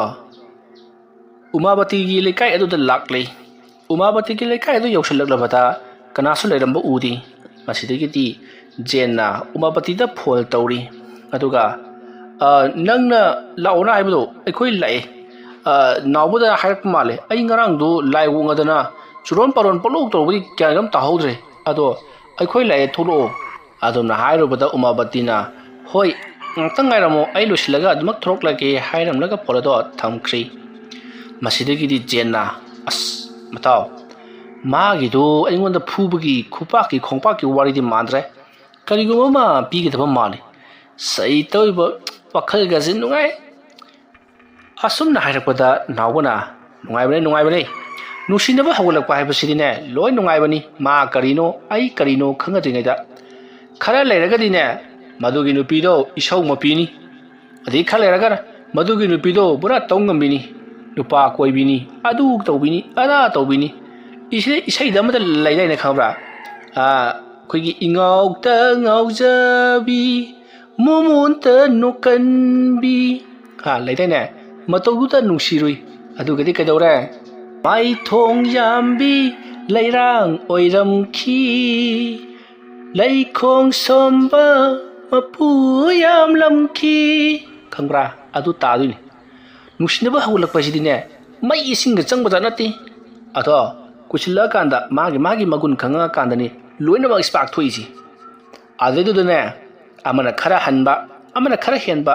ꯑꯗꯨꯃꯥꯏꯅ ꯇꯧꯒꯗꯕꯤꯗꯅꯦ ye mana kari hendana haidana napal kanaraba igo wangnaraba aidagiri parak parak sakpini hairi asumna wari sanari ngai arapada Umabati mamanabi amaga laklibadu ubada Jenna as aidi Umabati se ubase isa se electric na chingdong na chat chingjan he yungni jing lo isa ka ni pugum to kholemi Umabati ji phati phajai he phajabani aina pamjaba aina khojajaba mi pot khudmak insang harasu loina ma hawgani phajagani pamgani nanggi Umabati phajariba sumaina aigi su takhelaido phajagraba takhelegi khadai na phangdi ga dorage ngi Umabati je yari bungo ai nupi ngakang thak chabasi ne yesalanu asum na hanari ngai Umabati makhoi ki manakta sangselaklaga kayang kuirabage ngaiba haiduna hangi marda nawbana kuidida pungani mutang ngairi asum na harakpada mayam do nui adode Jenna ado nungna unasena kawbu karigino saidi nangsi koisu koinadri nanu unasega na korokpasi 푸도고 말로리 아돔나 하이락보다 Umabati do nuklaga se ngarang thabal chungma lakpada pigina tawbani ado nongga tabaga noisu dum chatkre aisu dum yumda hanjale pibe gamda nang hautri hoida ado kainu sibo ado yum yengaga yum joroga yengo nangi si hore ne bongo rakta ne tagunga haraga ne jen ibani chaini ko nawbagi phagi aduta makhoi nukli masidagidi Umabati do ai amuk chalukhige chak thonggadaba lei haramlaga adumak changkhri matamadu da Jenna hoi ado ai hore jum jokana phone toroke ko haduna launari Umabati leithoroklaga haduna nokphet toromaga chakkhri Jenna as masigi minoksin sai ngawrisi ibunga yumna ngawra sasilo asomna hairaga Jenbu nawbuna puduna lakli somda Jendi pungaw ngawri bani machinda isai sungangli amuktasu thengnadriba sahum ama karigi yairari aigi thamoida yareda nakong singja yaire ngarang dani no hangkiba no amu kaudabira no hai isai sakbubu akhodi kalaकार sunati kamana phadna chumna sakadoi no mutuge duk sakpoi wani wakal di phajan nungai he ado aigi lupa chani leibani hore ne kainom chasi yen pawam la kaino ngoro chasi ai ngasi wakhanam nungai ai Jenny bungo sanbi leitri da hawdong harado tawre ne horen karigumba mana pirliba gift manung sida he thorai macha nang nai ngodi lit karigino amor jela kanu thui ka tawle mone nang kamai tawa hoini tawno ba adu sumire to aduni nang admai taromadi yen su cha tho gum taw arembadane kokai lukai ni ado soida hangto yengsiro yengunuda kari achapot ko ramadi hangduru buni cha da sunungai roi cha da chapda nungai roi ba as nawna numro lama chabai wari tawle he nangi wari taro badi swai law doksle swai law wibungo pi ba gipse adu gumadu mandra lum lawra kainom di yaw male ai tilaga gi yengunu asomna phagi taw duna lakpana makoi yum joksilakli makoina ngasai chatkhiba amadi halakpada khulgi haibadi laikai gi laisang ado laaduna dumak chatlibani thoina hena khanjaludi makoi raga amada chatpanina masidagi di Jen amadi nawpa yum jorlabada Jen mahaki nupina pirekliba khudol pot ado table bathak ado thamlaka jere segaiduna hangtuklagi jenglui manung adu ta box amok su joromli aduga box ado hangtuktuni jenglubadadi achapot kharaga mahangna yana pamjapa fruit amaga yauduna leramli aduga chi amada su wahai khara irakli matamadu nawbana sike fruit engoda chap chare he adada Jenna liloi bungo lillo nang loi oroi bungo asomna hairaga mahagna yaromli basti ado haikatunu yengli aduga mahagna chi adugi ahan mamaida nusijaraba Jen haidun iribado urbada mahakti pungaw ngawkhri aduga mahagna si adubu tingthoktuna manungda kari iribano haidun yengli wahai khara iramli madudi aina ngahan waigi matamda nahana haiba yadabado tasingmaki yaningdaba nati nangena taw yingduna tawbani matam khara nangbu aina wahanbagi aibu ngakpiyu haiduna iramli madu urubada Jendi hena harau khiduna I love you Umabati haiduna laururi matam mardu nawbuna thorai machanangbu ima taba tare haiduna lukhamda tharakli matam maduta asomdagi ꯃꯃꯥ ꯐꯖꯇꯣꯟꯗꯣ ꯍꯥꯏ ꯀꯩꯗꯧꯅꯕ ꯌꯥꯎꯔꯕꯒꯦ ꯍꯥꯏꯗꯨꯅ ꯆꯦꯟꯁꯤꯜꯂꯛꯏ ꯄꯣꯠꯆꯩ ꯃꯌꯥꯝ ꯑꯃꯁꯨ ꯁꯦꯒꯥꯏꯔꯒ ꯆꯈꯥꯏꯔꯒ ꯂꯩꯔꯝꯕꯗꯨ ꯎꯕꯗ ꯐꯖꯇꯣꯟꯅ ꯍꯩ ꯏꯕꯨꯡꯉꯣ ꯅꯥꯎꯕ ꯀꯩꯗꯧꯔꯒꯦ ꯅꯪꯒꯤ ꯅꯃꯥꯟꯅꯕꯁꯤꯕꯨ ꯑꯃꯨꯛ ꯍꯧꯔꯛꯂꯕ꯭ꯔꯣ ꯑꯁꯣꯝꯅ ꯍꯥꯏꯔꯨꯕꯗ ꯅꯥꯎꯕꯅ ꯏꯃꯥ ꯍꯟꯗꯛꯀꯤꯁꯤꯗꯤꯅꯦ ꯂꯥꯏꯃꯨ ꯑꯣꯛꯅꯕ ꯅꯠꯇꯦ ꯍꯦꯂꯣꯏ ꯑꯣꯛꯅꯕꯅꯤ ꯑꯗꯨꯅꯅꯦ ꯏꯃꯥ ꯃꯥꯒꯤ ꯆꯥꯕꯥꯟꯗꯨꯗꯤꯅꯦ ꯑꯩ ꯊꯥꯕꯤꯒꯦ ꯍꯥꯏ ꯀꯩꯅꯣꯅꯦ ꯅꯈꯣꯏꯅ ꯍꯥꯏꯔꯤꯕꯗꯨꯕꯣ ꯏꯃꯥ ꯅꯆꯥꯅꯨꯄꯥꯒꯤ ꯆꯥꯕꯥꯟꯗꯤꯅꯦ ꯀꯕꯣꯛ ꯑꯗꯒꯤ ꯍꯩ ꯂꯩ ꯑꯗꯒꯤ ꯀꯣꯛꯌꯦꯠ ꯄꯣꯂꯣꯏ ꯌꯥꯝ ꯆꯪꯉꯛꯀꯅꯤ ꯑꯗꯨꯝꯅ ꯍꯥꯏꯔꯛꯄꯗ ꯐꯖꯇꯣꯟ ꯒ꯭ꯌꯥꯟ ꯇꯥꯔꯤ ꯊꯤꯗ ꯑꯉꯥꯎꯕꯁꯤꯡꯁꯤꯗꯤ ꯍꯩꯃꯥ ꯁꯤꯒꯤ ꯐꯨꯔꯤꯠꯁꯤꯅ ꯀꯅꯥꯅ ꯄꯤꯔꯛꯏꯅꯣ ꯏꯃꯥ ꯅꯃꯧ ꯅꯨꯄꯤ ꯎꯃꯥꯕꯇꯤꯅ ꯄꯤꯔꯛꯏꯅꯤ ꯎꯃꯥꯕꯇꯤ ꯀꯧꯕ꯭ꯔꯣ ꯑꯧ ꯏꯃꯥ ꯀꯧꯕꯅꯤ ꯃꯁꯤꯒꯤ ꯐꯨꯔꯤꯠ ꯃꯆꯨꯁꯤꯗꯤ ꯏꯆꯥꯅꯨꯄꯥꯅ ꯌꯥꯝꯅ ꯄꯥꯝꯖꯕꯅꯤꯅꯤ ꯁꯤꯗꯤ ꯏꯃꯥ ꯑꯄꯥꯝꯕꯗꯣ ꯈꯜꯂꯒ ꯂꯩꯅꯔꯤꯕꯅꯤ ꯅꯩꯗ꯭ꯔꯣꯁꯦ ꯌꯥꯝ ꯅꯩ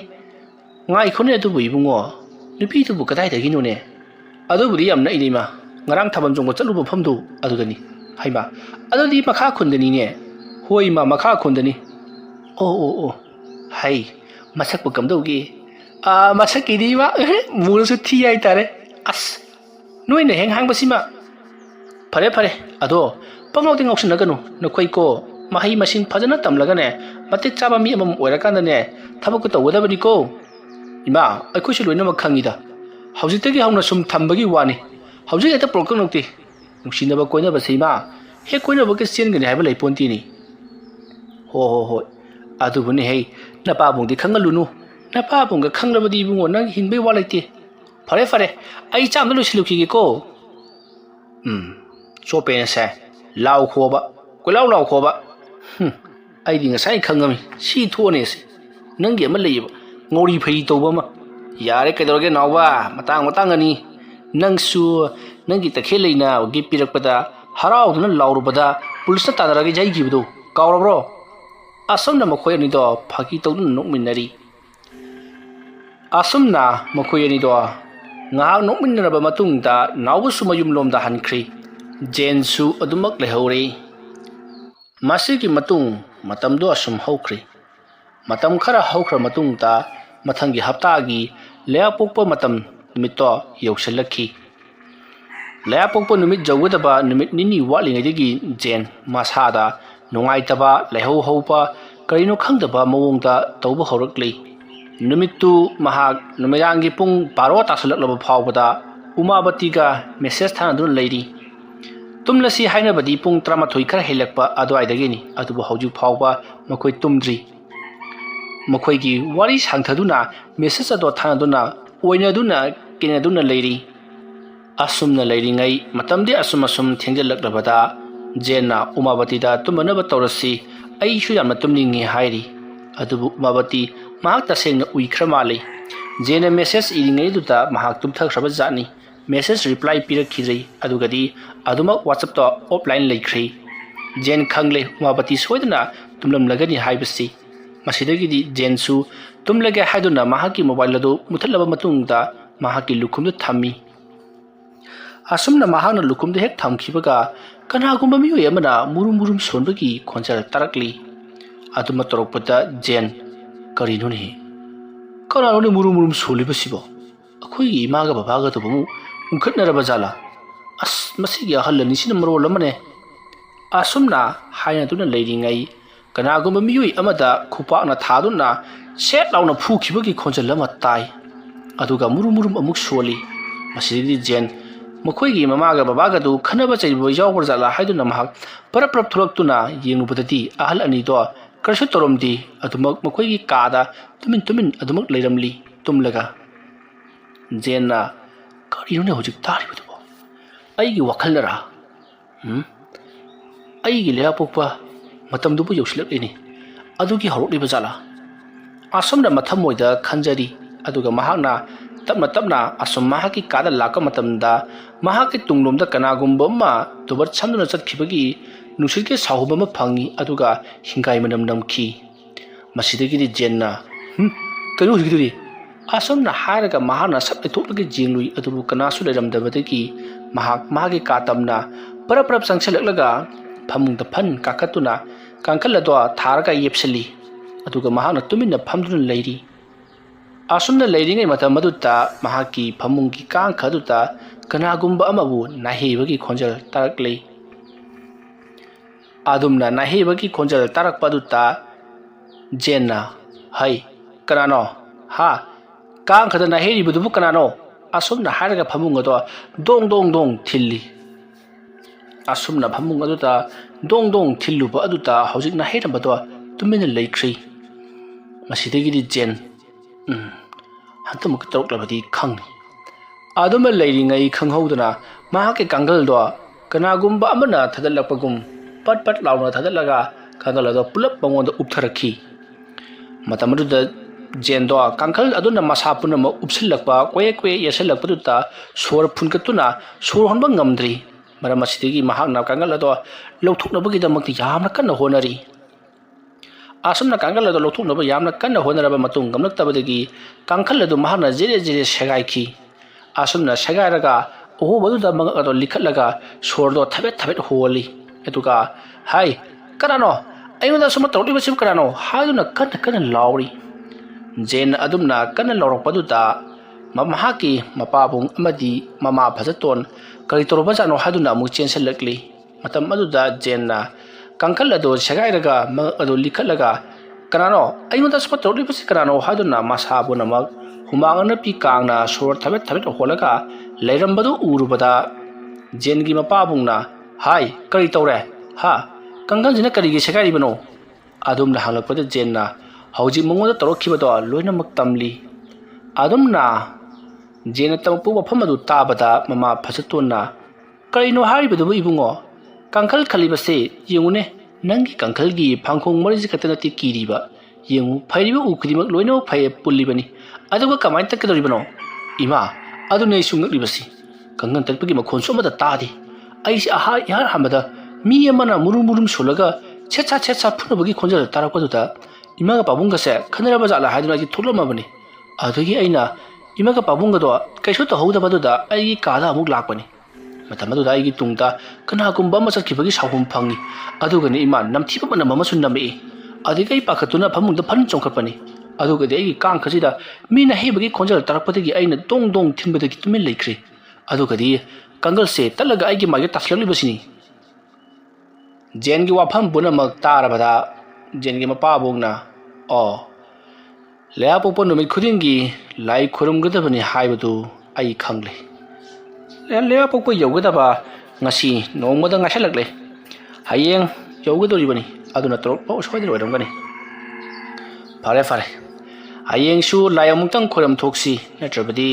nagisi khara lusilakadoriko asom na hairam laga kankal lado jengi mamana pulap lokthokpiri aduga anoba kankal ama ahing aduta khananaba sem sari adumna leiringai matam aduta jengi mana kongda kanagumba amna changsalaklaga chen thoro lo mapanda hanslo mapanda wam ta hikeba asumna nobagi khonjal da hairak paduta jenna kanano asumna hairaga mang ado kholi leidun jingli matam aduta mapabungna hai iwa kaidore asumna hairakpada jenna nobana ingonda mapan tholo wari sana siadana ingonda hairi ai thokpa yadi magi noba haibadu aina phuda yararoi thunu go asumna makoi anina wari sanari ngai phajatona kaiyoni ingonda tawri libasibo asumna hairakpada jirgi mapabungna ha nungonda muk tarok dabro asumna hairupada phajatona aigi samsi tungda kak asum singmudunga tawri asumna hairakpada jengi mapabungna karino haribasibo samda oibagi singbrane haiduna tunglumdu jenglubada mahaki masamaduna phanglang adugi leiriba mokhoina photo thekpagi yopi jungliba aduta pallaga chinglibadu ubada jengi mapabungna a chorot habunga lai sai aduni ne se lokthok pige se asumna hairaga yopi adudagi masamado lokthokli yopi asi karigi dabugi yesalibano haiduna jengi mapabungna jenda hangi matamadu jenna aina ngahan stage photo ma thelambane aradugini asumna harakpa pabungna phalang da samani jopi sum thadalabadi phalang si mohot moru hulani loi kairagani nang ne taw thabak sima ibungo haidun sairi masidagi di kankal khanbusu loiri jelgi mana kongda tarambadu su amata ta khidri masidagi di jensu adumak tumdu lehori ꯃꯍꯥꯛꯀꯤ ꯃꯄꯥꯕꯨꯡ ꯑꯃꯗꯤ ꯃꯃꯥ ꯐꯖꯇꯣꯟ ꯀꯥ ꯑꯗꯨ ꯊꯥꯗꯣꯛꯇꯨꯅ ꯆꯠꯈ꯭ꯔꯤ꯫ ꯃꯇꯝ ꯑꯗꯨꯗ ꯖꯦꯟꯅ ꯄꯨꯡ ꯌꯦꯡꯂꯨꯕꯗ ꯄꯨꯡ ꯑꯃꯃꯨꯛ ꯇꯥꯗꯨꯅ ꯂꯩꯔꯝꯈꯤ꯫ ꯖꯦꯟꯅ "ꯏꯁ, ꯃꯇꯝꯁꯤꯗꯤ ꯐꯖꯅ ꯊꯦꯡꯂꯦꯗꯅ, ꯇꯨꯝꯊꯅꯕ ꯇꯧꯔꯒꯦ꯫ ꯂꯥꯏ ꯇꯤꯜ ꯃꯌꯥꯝꯁꯤꯅꯕ ꯑꯩꯉꯣꯟꯁꯤꯗ ꯀꯨꯏꯅ ꯏꯅꯩꯍꯦ, ꯀꯗꯥꯏꯗꯁꯨ ꯃꯥꯒꯤ ꯂꯥꯏꯕꯨꯡ ꯑꯗꯨ ꯂꯥꯜꯂꯨꯔꯤꯕ?" ꯑꯁꯨꯝꯅ ꯍꯥꯏꯔꯒ ꯖꯦꯟꯗꯣ ꯇꯨꯝꯊꯅꯕ ꯍꯣꯠꯅꯔꯛꯄꯗ ꯇꯨꯝꯊꯕ ꯉꯝꯂꯝꯗꯦ꯫ ꯑꯁꯨꯝꯅ ꯃꯍꯥꯛꯅ ꯇꯨꯝꯕ ꯌꯥꯗꯅ ꯂꯩꯔꯤꯉꯩ ꯃꯇꯝ ꯑꯗꯨꯗ ꯃꯍꯥꯛꯀꯤ ꯅꯥꯀꯟꯗ ꯂꯩꯔꯤꯕ ꯇꯦꯕꯜ ꯑꯗꯨꯗ ꯉꯥꯊꯗꯨꯅ ꯊꯝꯂꯤꯕ ꯆꯧꯀ꯭ꯔꯤ ꯑꯗꯣ ꯃꯁꯥ ꯃꯇꯣꯝꯇ ꯒ꯭ꯔꯦꯛ ꯒ꯭ꯔꯦꯛ ꯂꯥꯎꯅ ꯆꯤꯡꯂꯒ ꯃꯍꯥꯛꯅ ꯇꯨꯝꯂꯤꯕ ꯑꯗꯨꯒꯤ ꯐꯃꯨꯡ ꯑꯗꯨꯒꯤ ꯖꯒꯥ ꯑꯗꯨꯗ ꯆꯤꯡꯁꯤꯜꯂꯛꯏ꯫ ꯑꯗꯨꯒ ꯆꯧꯀ꯭ꯔꯤ ꯑꯗꯨꯗ ꯃꯉꯣꯟꯗ ꯂꯩꯁꯤꯜꯂꯛꯂꯒ ꯇꯨꯃꯤꯟꯅ ꯂꯩꯔꯤ꯫ ꯑꯗꯨꯃ ꯇꯧꯔꯛꯄꯗ ꯖꯦꯟ ꯈꯪꯄ꯭ꯔꯦꯛ ꯈꯪꯗꯨꯅ ꯆꯧꯀ꯭ꯔꯤ ꯑꯗꯨꯗ ꯌꯦꯡꯂꯤ꯫ ꯆꯧꯀ꯭ꯔꯤ ꯑꯗꯨꯗ ꯀꯅꯥꯒꯨꯝꯕ ꯃꯤꯑꯣꯏ ꯑꯃꯅ ꯆꯧꯀ꯭ꯔꯤ ꯑꯗꯨꯗ ꯐꯝꯂꯒ ꯖꯦꯟꯗ ꯌꯦꯡꯂꯒ ꯂꯩꯕꯒꯨꯝ ꯆꯧꯀ꯭ꯔꯤ ꯑꯗꯨꯅ ꯃꯉꯣꯟꯗ ꯑꯣꯟꯁꯤꯜꯂꯒ ꯂꯩꯔꯝꯕꯗꯨꯗ ꯖꯦꯟ ꯈꯪꯗꯨꯅ ꯀꯔꯤꯅꯣ ꯁꯤꯗꯤ ꯍꯥꯏꯗꯨꯅ ꯌꯦꯡꯂꯒ ꯑꯗꯨꯃꯛ ꯂꯩꯔꯤ꯫ ꯆꯧꯀ꯭ꯔꯤ ꯑꯗꯨꯗ ꯀꯅꯥ ꯑꯃꯠꯇ ꯐꯝꯕ ꯎꯗ꯭ꯔꯕꯁꯨ ꯀꯅꯥꯒꯨꯝꯕ ꯑꯃ ꯐꯝꯂꯤ ꯍꯥꯏꯕꯁꯤꯗꯤ ꯖꯦꯟꯅ ꯃꯍꯥꯛꯀꯤ ꯋꯥꯈꯜꯗ ꯐꯥꯎꯔꯤ꯫ ꯃꯔꯝꯗꯤ ꯃꯨꯔꯤ ꯃꯨꯔꯤ ꯃꯃꯤ ꯁꯦꯡꯐꯥꯠꯇꯅ ꯂꯩꯔꯤꯕꯗꯨ ꯎꯔꯤ꯫ ꯃꯗꯨ ꯎꯕꯗ ꯖꯦꯟꯅ "ꯍꯩ, ꯀꯅꯥꯅꯣ? ꯆꯧꯀ꯭ꯔꯤꯗ ꯐꯝꯂꯒ ꯂꯩꯔꯤꯕ ꯅꯪ ꯀꯅꯥꯅꯣ? ꯑꯩꯅ ꯅꯪꯕꯨ ꯎꯗ꯭ꯔꯕꯁꯨ ꯅꯪ ꯑꯗꯨꯗ ꯂꯩ ꯍꯥꯏꯕꯁꯤꯗꯤ ꯑꯩꯅ ꯈꯪꯏ." ꯑꯗꯨꯝꯅ ꯍꯥꯏꯔꯨꯕꯗ ꯆꯧꯀ꯭ꯔꯤ ꯑꯗꯣ ꯀꯅꯥꯒꯨꯝꯕ ꯑꯃ ꯍꯧꯒꯠꯈꯤꯕꯒꯤ ꯃꯑꯣꯡꯗ ꯒ꯭ꯔꯦꯛ ꯂꯥꯎꯅ ꯇꯨꯡꯗ ꯈꯖꯤꯛꯇꯪ ꯆꯤꯡꯂꯤ꯫ ꯃꯗꯨꯗ ꯖꯤꯟꯗꯣ ꯈꯪꯄ꯭ꯔꯦꯛ ꯈꯪꯗꯨꯅ ꯃꯁꯥꯗꯨ ꯁ꯭ꯋꯥꯏ ꯂꯥꯎꯈ꯭ꯔꯤ꯫ ꯑꯗꯨꯗꯨꯒ ꯃꯍꯥꯛꯀꯤ ꯃꯃꯥ ꯑꯃꯗꯤ ꯃꯄꯥꯕꯨꯡꯕꯨ ꯀꯟꯅ ꯀꯟꯅ ꯀꯧꯔꯤ꯫ ꯑꯗꯨꯝꯅ ꯀꯧꯔꯛꯄꯗꯨꯗ ꯖꯦꯟꯒꯤ ꯃꯄꯥꯕꯨꯡ ꯑꯃꯗꯤ ꯃꯃꯥꯗꯣ ꯀꯔꯤꯃꯨꯛ ꯇꯧꯔꯕꯖꯥꯠꯅꯣ ꯍꯥꯏꯗꯨꯅ ꯃꯈꯣꯏ ꯏꯄꯥ ꯄꯥꯈꯠꯅ ꯆꯦꯟꯁꯤꯜꯂꯛꯏ꯫ ꯃꯇꯝ ꯑꯗꯨꯗ ꯖꯦꯟꯅ "ꯆꯧꯀ꯭ꯔꯤ ꯑꯁꯤꯗ ꯀꯅꯥꯅꯣ ꯑꯃ ꯐꯝꯂꯒ ꯂꯩꯔꯝꯃꯤ꯫ ꯑꯩꯅ 'ꯅꯪ ꯀꯅꯥꯅꯣ? ꯀꯩꯗꯧꯕ ꯐꯝꯂꯤꯕꯅꯣ?' ꯍꯥꯏꯗꯨꯅ ꯍꯪꯂꯨꯕꯗ ꯍꯧꯒꯠꯂꯒ ꯆꯠꯈ꯭ꯔꯦ ꯍꯥꯏꯗꯨꯅ ꯇꯝꯕꯗ ꯖꯦꯟꯒꯤ ꯃꯄꯥꯕꯨꯡꯅ "ꯀꯔꯝꯍꯥꯏꯅ ꯇꯧꯅꯤ ꯁꯤꯗꯤ ꯏꯕꯨꯡꯉꯣ? ꯃꯁꯤ ꯄꯨꯝꯅꯃꯛ ꯅꯪꯅ ꯋꯥꯈꯜ ꯇꯥꯗꯕꯗꯒꯤ ꯊꯣꯛꯂꯤꯕ ꯉꯥꯛꯇꯅꯤ꯫ ꯐꯔꯦꯁꯦ, ꯍꯥꯏ ꯃꯃꯥ, ꯅꯪ ꯏꯕꯨꯡꯉꯣꯒ ꯇꯨꯃꯤꯟꯅꯔꯣ, ꯑꯩꯅ ꯃꯈꯥꯗ ꯊꯥꯔꯒ ꯇꯨꯝꯂꯒꯦ꯫ ꯑꯗꯨꯃꯥꯏꯅ ꯇꯧꯔꯒ ꯁꯪꯗ꯭ꯔꯕꯗꯤ ꯑꯉꯥꯡꯁꯦ ꯑꯃꯨꯛ ꯉꯥꯎꯈꯤꯕ ꯇꯥꯔꯤ." ꯑꯁꯨꯝꯅ ꯍꯥꯏꯔꯒ ꯐꯖꯇꯣꯟ ꯑꯃꯗꯤ ꯖꯦꯟ ꯃꯈꯣꯏ ꯑꯅꯤ ꯍꯤꯞꯃꯤꯟꯅꯔꯤ꯫ ꯑꯗꯨꯒ ꯃꯈꯥꯗꯅ ꯃꯄꯥꯕꯨꯡ ꯊꯥꯔꯒ ꯍꯤꯞꯂꯤ꯫ ꯑꯁꯨꯝꯅ ꯂꯩꯔꯤꯉꯩ ꯖꯦꯟꯗꯤ ꯇꯨꯝꯊꯕ ꯁꯨꯡꯌꯥ ꯌꯥꯔꯝꯗꯦ꯫ ꯃꯃꯥꯗ ꯃꯍꯥꯛꯅ ꯍꯥꯏꯔꯤ, "ꯏꯃꯥ, ꯑꯩꯒꯤ ꯏꯁꯥꯁꯦ ꯀꯩꯅꯣꯝ ꯏꯇꯧ ꯇꯧꯔꯤ, ꯏꯪꯊꯝ ꯆꯟꯕꯒꯨꯝꯁꯨ ꯇꯧꯏ, ꯑꯗꯨꯒ ꯁ꯭ꯋꯥꯏ ꯖꯤꯡ ꯖꯤꯡ ꯂꯥꯎꯔꯤ, ꯑꯩꯒꯤ ꯂꯥꯏꯕꯛꯁꯦ ꯁꯥꯕ꯭ꯔꯥ?" ꯍꯥꯏꯗꯨꯅ ꯍꯪꯉꯤ꯫ ꯃꯇꯝ ꯑꯗꯨꯗ ꯐꯖꯇꯣꯟꯅ ꯖꯦꯟꯒꯤ ꯃꯔꯥꯏꯕꯛ ꯑꯗꯨ ꯄꯥꯏꯔꯒ ꯁꯥꯕ꯭ꯔꯥ ꯍꯥꯏꯗꯨꯅ ꯌꯦꯡꯂꯤ꯫ ꯑꯗꯨꯕꯨ ꯀꯔꯤ ꯑꯃꯠꯇꯗꯤ ꯇꯧꯔꯝꯗꯦ꯫ ꯑꯗꯨꯕꯨ ꯍꯨꯃꯥꯡ ꯀꯥꯕꯒꯤ ꯃꯑꯣꯡꯗ ꯆꯅꯞ ꯆꯅꯞ ꯂꯥꯎꯕꯒꯨꯝꯗꯤ ꯇꯧꯔꯤ꯫ ꯃꯁꯤꯗꯒꯤꯗꯤ ꯐꯖꯇꯣꯟꯅ "ꯅꯪꯁꯦ ꯍꯨꯃꯥꯡ ꯀꯥꯔꯒ ꯀꯩꯅꯣꯝꯃ ꯇꯧꯕ ꯃꯥꯜꯂꯤ, ꯑꯗꯣ ꯅꯪꯕꯨ ꯏꯃꯥ ꯏꯁꯤꯡ ꯈꯔ ꯀꯜꯂꯨꯒꯦ, ꯏꯁꯤꯡ ꯊꯛꯀꯦ ꯍꯥꯏꯕ꯭ꯔꯣ?" ꯍꯥꯏꯗꯨꯅ ꯍꯪꯂꯤ꯫ ꯃꯇꯝ ꯑꯗꯨꯗ ꯖꯦꯟꯅ "ꯍꯣꯏ ꯏꯃꯥ, ꯏꯁꯤꯡ ꯊꯛꯂꯒ ꯈꯔ ꯐꯕ꯭ꯔꯥ ꯌꯦꯡꯒꯦ" ꯍꯥꯏꯕꯗꯒꯤ ꯐꯖꯇꯣꯟ ꯐꯃꯨꯡꯗꯒꯤ ꯀꯨꯝꯊꯔꯛꯂꯒ ꯏꯁꯤꯡ ꯂꯧꯕ ꯆꯠꯈ꯭ꯔꯤ꯫ ꯃꯇꯝ ꯑꯗꯨꯗ ꯖꯦꯟꯒꯤ ꯃꯄꯥꯕꯨꯡꯅ "ꯍꯥꯏ ꯏꯕꯨꯡꯉꯣ, ꯅꯪꯅ ꯍꯟꯗꯛ ꯇꯧꯔꯛꯂꯤꯕꯁꯤ ꯃꯤꯒꯤ ꯄꯣꯠꯁꯦꯝꯒ ꯂꯩꯕ ꯖꯥꯠꯂꯥ?" ꯑꯃꯥꯏꯕ ꯑꯗꯨꯅ ꯍꯥꯏꯕꯗꯤ ꯂꯩꯀꯥꯏꯒꯤ ꯂꯥꯏꯕꯨꯡ ꯑꯗꯨꯗ ꯂꯥꯏꯁꯪ ꯑꯗꯨꯗ ꯂꯥꯏ ꯑꯣꯛꯅꯈꯤꯕꯗꯒꯤꯅꯤ ꯍꯥꯏ꯫ "ꯅꯠꯇꯦ, ꯅꯪꯕꯨ ꯂꯩꯀꯥꯏꯒꯤ ꯂꯥꯏꯁꯪ ꯑꯗꯨꯗ ꯀꯔꯤꯃꯛꯇꯤ ꯎꯈꯤꯒꯦꯅꯦ?" ꯑꯗꯨꯝꯅ ꯍꯪꯂꯛꯄꯗ ꯖꯦꯟꯅ "ꯂꯥꯏꯁꯪ ꯑꯗꯨꯒꯤ ꯍꯦꯛ ꯃꯈꯣꯡꯗ ꯅꯨꯄꯤꯔ ꯅꯨꯄꯥꯔ ꯀꯅꯥꯅꯣ ꯈꯪꯗꯕ ꯃꯨꯁꯤꯟ ꯃꯨꯕ ꯑꯃ ꯐꯝꯂꯒ ꯂꯩꯔꯝꯃꯤ꯫ ꯃꯗꯣ ꯑꯩꯅ ꯅꯥꯎꯕꯗ ꯍꯥꯏꯔꯨꯕꯗꯗꯤ ꯃꯍꯥꯛꯅ ꯎꯗꯕꯒꯨꯝ ꯇꯧꯈꯤꯕꯅꯤ꯫ ꯈꯪꯗ꯭ꯔꯦ ꯄꯥꯕꯨꯡ, ꯑꯩꯁꯨ ꯀꯔꯤ ꯍꯥꯏꯒꯗꯕꯅꯣ." ꯑꯁꯨꯝꯅ ꯍꯥꯏꯔꯤꯉꯩ ꯈꯪꯍꯧꯗꯅ ꯖꯦꯟꯒꯤ ꯃꯈꯣꯡ ꯑꯗꯨꯗ ꯀꯅꯥꯒꯨꯝꯕ ꯑꯃꯅ ꯇꯥꯞ ꯄꯥꯏꯁꯤꯜꯂꯛꯄꯒꯨꯝ ꯈꯪꯄꯥꯏ ꯄꯥꯏꯁꯤꯜꯂꯛꯄꯗ ꯖꯦꯟ ꯈꯪꯄ꯭ꯔꯦꯛ ꯈꯪꯉꯤ꯫ "ꯀꯔꯤꯅꯣ ꯍꯧꯖꯤꯛꯀꯤꯗꯨꯗꯤ?" ꯍꯥꯏꯗꯨꯅ ꯃꯇꯝ ꯑꯗꯨꯗ ꯖꯦꯟꯒꯤ ꯃꯄꯥꯕꯨꯡꯅ ꯀꯔꯤ ꯇꯧꯔꯦ ꯍꯥꯏꯗꯨꯅ ꯍꯪꯂꯛꯄꯗ ꯖꯦꯟꯅ ꯃꯈꯣꯡ ꯑꯗꯣ ꯐ꯭ꯔꯪ ꯐ꯭ꯔꯪ ꯆꯣꯡꯗꯨꯅ ꯀꯨꯝꯊꯔꯛꯂꯒ ꯑꯩꯒꯤ ꯈꯣꯡꯗ ꯏꯪ ꯏꯪ लाउबा मीगी मखुट अमना खंगपाई पाइसलक्की हाइदुना तम्मी अदुमा लेरिङै फजतोन इसिङ पुदुना चंगसलक्ले मसिदगी जेन इसिङ अदो थक्लगा खरा फब्रै येंगी खलदुना इसिङ अदो गरगर लोइनमक थक्चल्ली मदम मदुदा फजतोनना करी अमुक तौरबगे कुलाउ लाउनरलिबदुना हाइदुना हंगलुबदा महाकी मखोंगदा कनागुम्बम पाइरमी मा हाइदुना जेन तमली मसिदगी कहीं थोड़ब तौरई अइसु लाक्लबसिदी हाइदुना मखोई तुमथनबगीदमक्ता होनरी मतमसी अहिंगी पुंग अनि खरा हेंजलक्लबनी असुमना तौदुना अहिंग अदो तुमपोई तुमदुबोई तौदुना अदुमक नोंगानख्री नोंगालक्लबदा जेनगी मपाबुंगदो अमाइबा इंगोबगी मनाक्ता चटली ngasi लेपोप नुमितनी अदुना लाई खुरुमनरब तौसी हाइदुना ꯃꯇꯝ ꯑꯗꯨꯗ ꯑꯃꯥꯏꯕ ꯏꯉꯣꯕꯅ ꯑꯩꯁꯨ ꯃꯗꯨ ꯈꯜꯂꯒ ꯂꯩꯔꯝꯂꯤꯕꯅꯤ ꯊꯧꯔꯥꯡ ꯄꯨꯝꯅꯃꯛ ꯑꯩꯅ ꯁꯦꯝ ꯁꯥꯕ ꯄꯨꯡꯂꯣꯏ ꯂꯣꯏꯔꯕꯅꯤ ꯑꯗꯨꯅ ꯂꯥꯛꯑꯣ ꯉꯁꯤꯗꯤ ꯂꯩꯕꯥꯛꯄꯣꯛꯄꯅꯤꯅ ꯂꯥꯏ ꯈꯨꯔꯨꯝꯅꯅꯕ ꯇꯧꯔꯁꯤ ꯍꯥꯏꯗꯨꯅ ꯑꯃꯥꯏꯕ ꯏꯉꯣꯕꯒ ꯂꯣꯏꯅꯅ ꯄꯨꯟꯅ ꯂꯥꯛꯃꯤꯟꯅꯈꯤ ꯑꯁꯨꯝꯅ ꯇꯧꯗꯨꯅ ꯏꯉꯣꯕꯅ ꯖꯦꯟꯕꯨ ꯂꯩꯕꯥꯛꯄꯣꯛꯄ ꯅꯨꯃꯤꯠ ꯈꯨꯗꯤꯡꯒꯤ ꯂꯥꯏ ꯈꯨꯔꯨꯝꯗꯨꯅ ꯃꯁꯥꯗ ꯇꯤꯟꯖꯦꯠꯂꯤꯕ ꯂꯩꯌꯠꯂꯤꯕꯁꯤꯡ ꯑꯁꯦ ꯐꯍꯟꯅꯅꯕꯒꯤꯗꯃꯛꯇ ꯂꯥꯏ ꯀꯟꯅ ꯈꯨꯔꯨꯝꯂꯤ ꯑꯁꯨꯝꯅ ꯈꯨꯔꯨꯝꯂꯛꯄꯅ ꯍꯧꯖꯤꯛꯇꯤ ꯂꯩꯕꯥꯛꯄꯣꯛꯄꯗꯣ 6 ꯁꯨꯖꯤꯟꯈ꯭ꯔꯤ 7 ꯁꯨꯒꯗꯕ ꯑꯃꯈꯛꯇꯃꯛ ꯉꯥꯏꯁꯜꯂꯛꯂꯤ ꯃꯇꯧ ꯑꯁꯨꯝꯅ ꯂꯩꯔꯛꯄꯅ ꯍꯧꯖꯤꯛꯇꯤ 7 ꯁꯨꯕ ꯂꯩꯕꯥꯛꯄꯣꯛꯄ ꯅꯨꯃꯤꯠꯇꯣ ꯈꯨꯔꯨꯝꯒꯗꯕ ꯅꯨꯃꯤꯠꯅꯤ ꯑꯗꯨꯕꯨ ꯅꯨꯃꯤꯠ ꯑꯁꯤꯗꯗꯤ ꯖꯦꯟ ꯃꯊꯣꯡ ꯃꯔꯝ ꯈꯪꯗꯅ ꯌꯥꯝꯅ ꯀꯟꯅ ꯉꯥꯎꯈꯤ ꯃꯔꯝꯗꯤ ꯂꯩꯕꯥꯛꯄꯣꯛꯄ ꯍꯌꯦꯡꯅꯤ ꯍꯥꯏꯕ ꯅꯨꯃꯤꯠ ꯑꯗꯨꯗ ꯖꯦꯟ ꯃꯁꯥ ꯅꯨꯡꯉꯥꯏꯇꯦ ꯍꯥꯏꯗꯨꯅ ꯍꯤꯞꯂꯒ ꯂꯩꯔꯤꯉꯩ ꯃꯍꯥꯛꯀꯤ ꯃꯁꯥꯗ ꯖꯤꯡ ꯖꯤꯡ ꯂꯥꯎꯕ ꯀꯔꯤꯒꯨꯝꯕ ꯑꯃ ꯇꯧꯔꯛꯄꯗꯒꯤ ꯃꯍꯥꯛꯀꯤ ꯃꯃꯥꯕꯨ ꯀꯧꯒꯦ ꯍꯥꯏꯗꯨꯅ ꯃꯍꯥꯛꯅ ꯃꯃꯤꯠ ꯑꯗꯨ ꯄꯥꯡꯊꯣꯔꯛꯄ ꯃꯇꯝꯗ ꯃꯍꯥꯛꯀꯤ ꯍꯦꯛ ꯃꯃꯥꯏ ꯃꯄꯥꯗ ꯀꯔꯤꯅꯣ ꯈꯪꯗꯕ ꯃꯨꯁꯤꯟ ꯃꯨꯕ ꯁꯛꯇꯝ ꯑꯃ ꯅꯣꯟꯊꯔꯒ ꯄꯥꯛꯊꯔꯒ ꯂꯩꯔꯝꯕꯗꯒꯤ ꯖꯦꯟ ꯃꯁꯥꯗꯣ ꯖꯤꯡ ꯂꯥꯎꯈꯤꯗꯨꯅ ꯑꯗꯨꯃꯛ ꯋꯥꯟꯊꯈ꯭ꯔꯤ ꯃꯍꯥꯛꯅ ꯒ꯭ꯌꯥꯟ ꯇꯥꯔꯛꯄꯗꯒꯤ ꯆꯨꯔꯣꯟ ꯄꯥꯔꯣꯟꯗ ꯂꯣꯟꯕꯗ ꯅꯠꯇꯅ ꯃꯍꯥꯛ ꯆꯦꯟꯅꯅꯕꯒꯤꯗꯃꯛꯇꯁꯨ ꯍꯣꯠꯅꯔꯛꯂꯤ ꯑꯗꯨꯝꯅ ꯖꯦꯟꯅ ꯆꯦꯟꯈꯤꯅꯕ ꯍꯣꯠꯅꯔꯛꯄ ꯑꯗꯨꯗ ꯑꯃꯥꯏꯕ ꯏꯉꯣꯕꯅ ꯃꯍꯥꯛꯄꯨ ꯆꯦꯟꯈꯤꯗꯅꯕ ꯐꯥꯎ ꯍꯥꯏꯗꯨꯅ ꯐꯥꯔꯒ ꯑꯗꯨꯃꯛ ꯊꯝꯂꯛꯂꯤꯕꯅꯤ ꯂꯩꯕꯥꯛꯄꯣꯛꯄ ꯅꯨꯃꯤꯠ ꯑꯗꯨꯒꯤ ꯑꯌꯨꯛꯇ ꯖꯦꯟ ꯍꯧꯖꯤꯛꯁꯨ ꯃꯍꯥꯛ ꯉꯥꯎꯕ ꯍꯟꯗ꯭ꯔꯤ ꯑꯃꯥꯏꯕ ꯏꯉꯣꯕꯅ ꯀꯔꯤ ꯀꯔꯤ ꯆꯥꯅꯤꯡꯉꯤ ꯍꯥꯏꯗꯨꯅ ꯍꯪꯂꯨꯕꯗ ꯃꯥꯅ ꯊꯣꯛꯄ ꯑꯃ ꯄꯪꯈꯨꯝꯗ ꯈꯨꯝꯂꯤ ꯃꯤ ꯃꯀꯣꯛ ꯆꯥꯒꯦ ꯏ ꯊꯛꯀꯦ ꯍꯥꯏꯗꯨꯅ ꯑꯗꯨꯃꯛ ꯇꯧꯗꯨꯅ ꯂꯩꯔꯤ ꯃꯁꯤꯗꯒꯤꯗꯤ ꯑꯃꯥꯏꯕ ꯏꯉꯣꯕꯅ ꯉꯁꯤ ꯅꯍꯥꯛꯀꯤ ꯂꯥꯏ ꯈꯨꯔꯨꯝꯕ ꯑꯔꯣꯏꯕ ꯅꯨꯃꯤꯠꯅꯤ ꯑꯗꯨꯅ ꯅꯍꯥꯛ ꯒ꯭ꯌꯥꯟ ꯈꯖꯤꯛ ꯇꯥꯎ ꯉꯍꯥꯟ ꯃꯈꯩ ꯂꯥꯏ ꯈꯨꯔꯨꯝꯕꯗꯗꯤ ꯑꯁꯨꯝꯅ ꯈꯛ ꯇꯧꯈꯤꯗꯤ ꯑꯗꯨꯒ ꯅꯍꯥꯛꯅ ꯉꯁꯤ ꯇꯧꯔꯛꯂꯤꯕꯁꯤꯅ ꯀꯔꯤꯅꯣ ꯍꯥꯏꯗꯨꯅ ꯍꯪꯂꯤ ꯑꯗꯨꯕꯨ ꯖꯦꯟ ꯄꯥꯎꯈꯨꯝꯗꯣ ꯁꯦꯔꯥꯟꯅꯅ ꯄꯤꯔꯛꯈꯤ ꯑꯩꯅ ꯍꯥꯏꯔꯤꯕꯁꯤ ꯄꯤꯖꯗ꯭ꯔꯕꯗꯤ ꯅꯈꯣꯏꯒꯤ ꯅꯆꯥꯅꯨꯄꯥ ꯑꯣꯏꯔꯤꯕ ꯖꯦꯟ ꯑꯩꯅ ꯄꯨꯈ꯭ꯔꯒꯅꯤ ꯍꯥꯏꯗꯨꯅ ꯍꯧꯅ ꯅꯣꯛꯂꯤ ꯃꯇꯝ ꯑꯗꯨꯗ ꯑꯃꯥꯏꯕ ꯏꯉꯣꯕꯅ ꯃꯁꯤ ꯑꯣꯏꯔꯗꯤ ꯌꯥꯔꯔꯣꯏ ꯑꯩꯒꯤ ꯍꯩꯅꯕꯤꯗꯨ ꯍꯧꯔꯒꯦ ꯍꯥꯏꯔꯝꯂꯒ ꯇꯥꯏꯔꯦꯜ ꯄꯨꯡꯐꯥꯏ ꯃꯅꯥ ꯑꯗꯨꯗ ꯂꯩꯋꯥ ꯈꯔ ꯁꯣꯜꯂꯒ ꯏꯁꯤꯡꯗ ꯂꯨꯞꯄꯒ ꯖꯦꯟꯗ ꯀꯟꯊꯔꯛꯂꯤ ꯑꯁꯨꯝꯅ ꯀꯟꯊꯔꯛꯄꯗꯒꯤꯗꯤ ꯖꯦꯟꯗꯣ ꯍꯧꯖꯤꯛꯇꯤ ꯊꯔꯣ ꯑꯣꯟꯗꯨꯅ ꯑꯃꯥꯏꯕ ꯑꯗꯨꯗ ꯌꯥꯝꯅ ꯁꯥꯎꯅ ꯍꯦ ꯑꯃꯥꯏꯕ ꯅꯍꯥꯛꯁꯨ ꯑꯩꯅ ꯂꯦꯝꯅ ꯊꯥꯔꯣꯏ ꯍꯥꯏꯗꯨꯅ ꯌꯥꯝꯅ ꯀꯟꯅ ꯁꯥꯎꯅ ꯆꯩꯔꯤ ꯃꯁꯤꯗꯒꯤꯗꯤ ꯏꯉꯣꯕꯅ ꯀꯔꯤꯒꯤ ꯅꯪꯅ ꯑꯩꯉꯣꯟꯗ ꯀꯩꯗꯧꯗꯣꯔꯤꯕ ꯍꯥꯏꯗꯨꯅ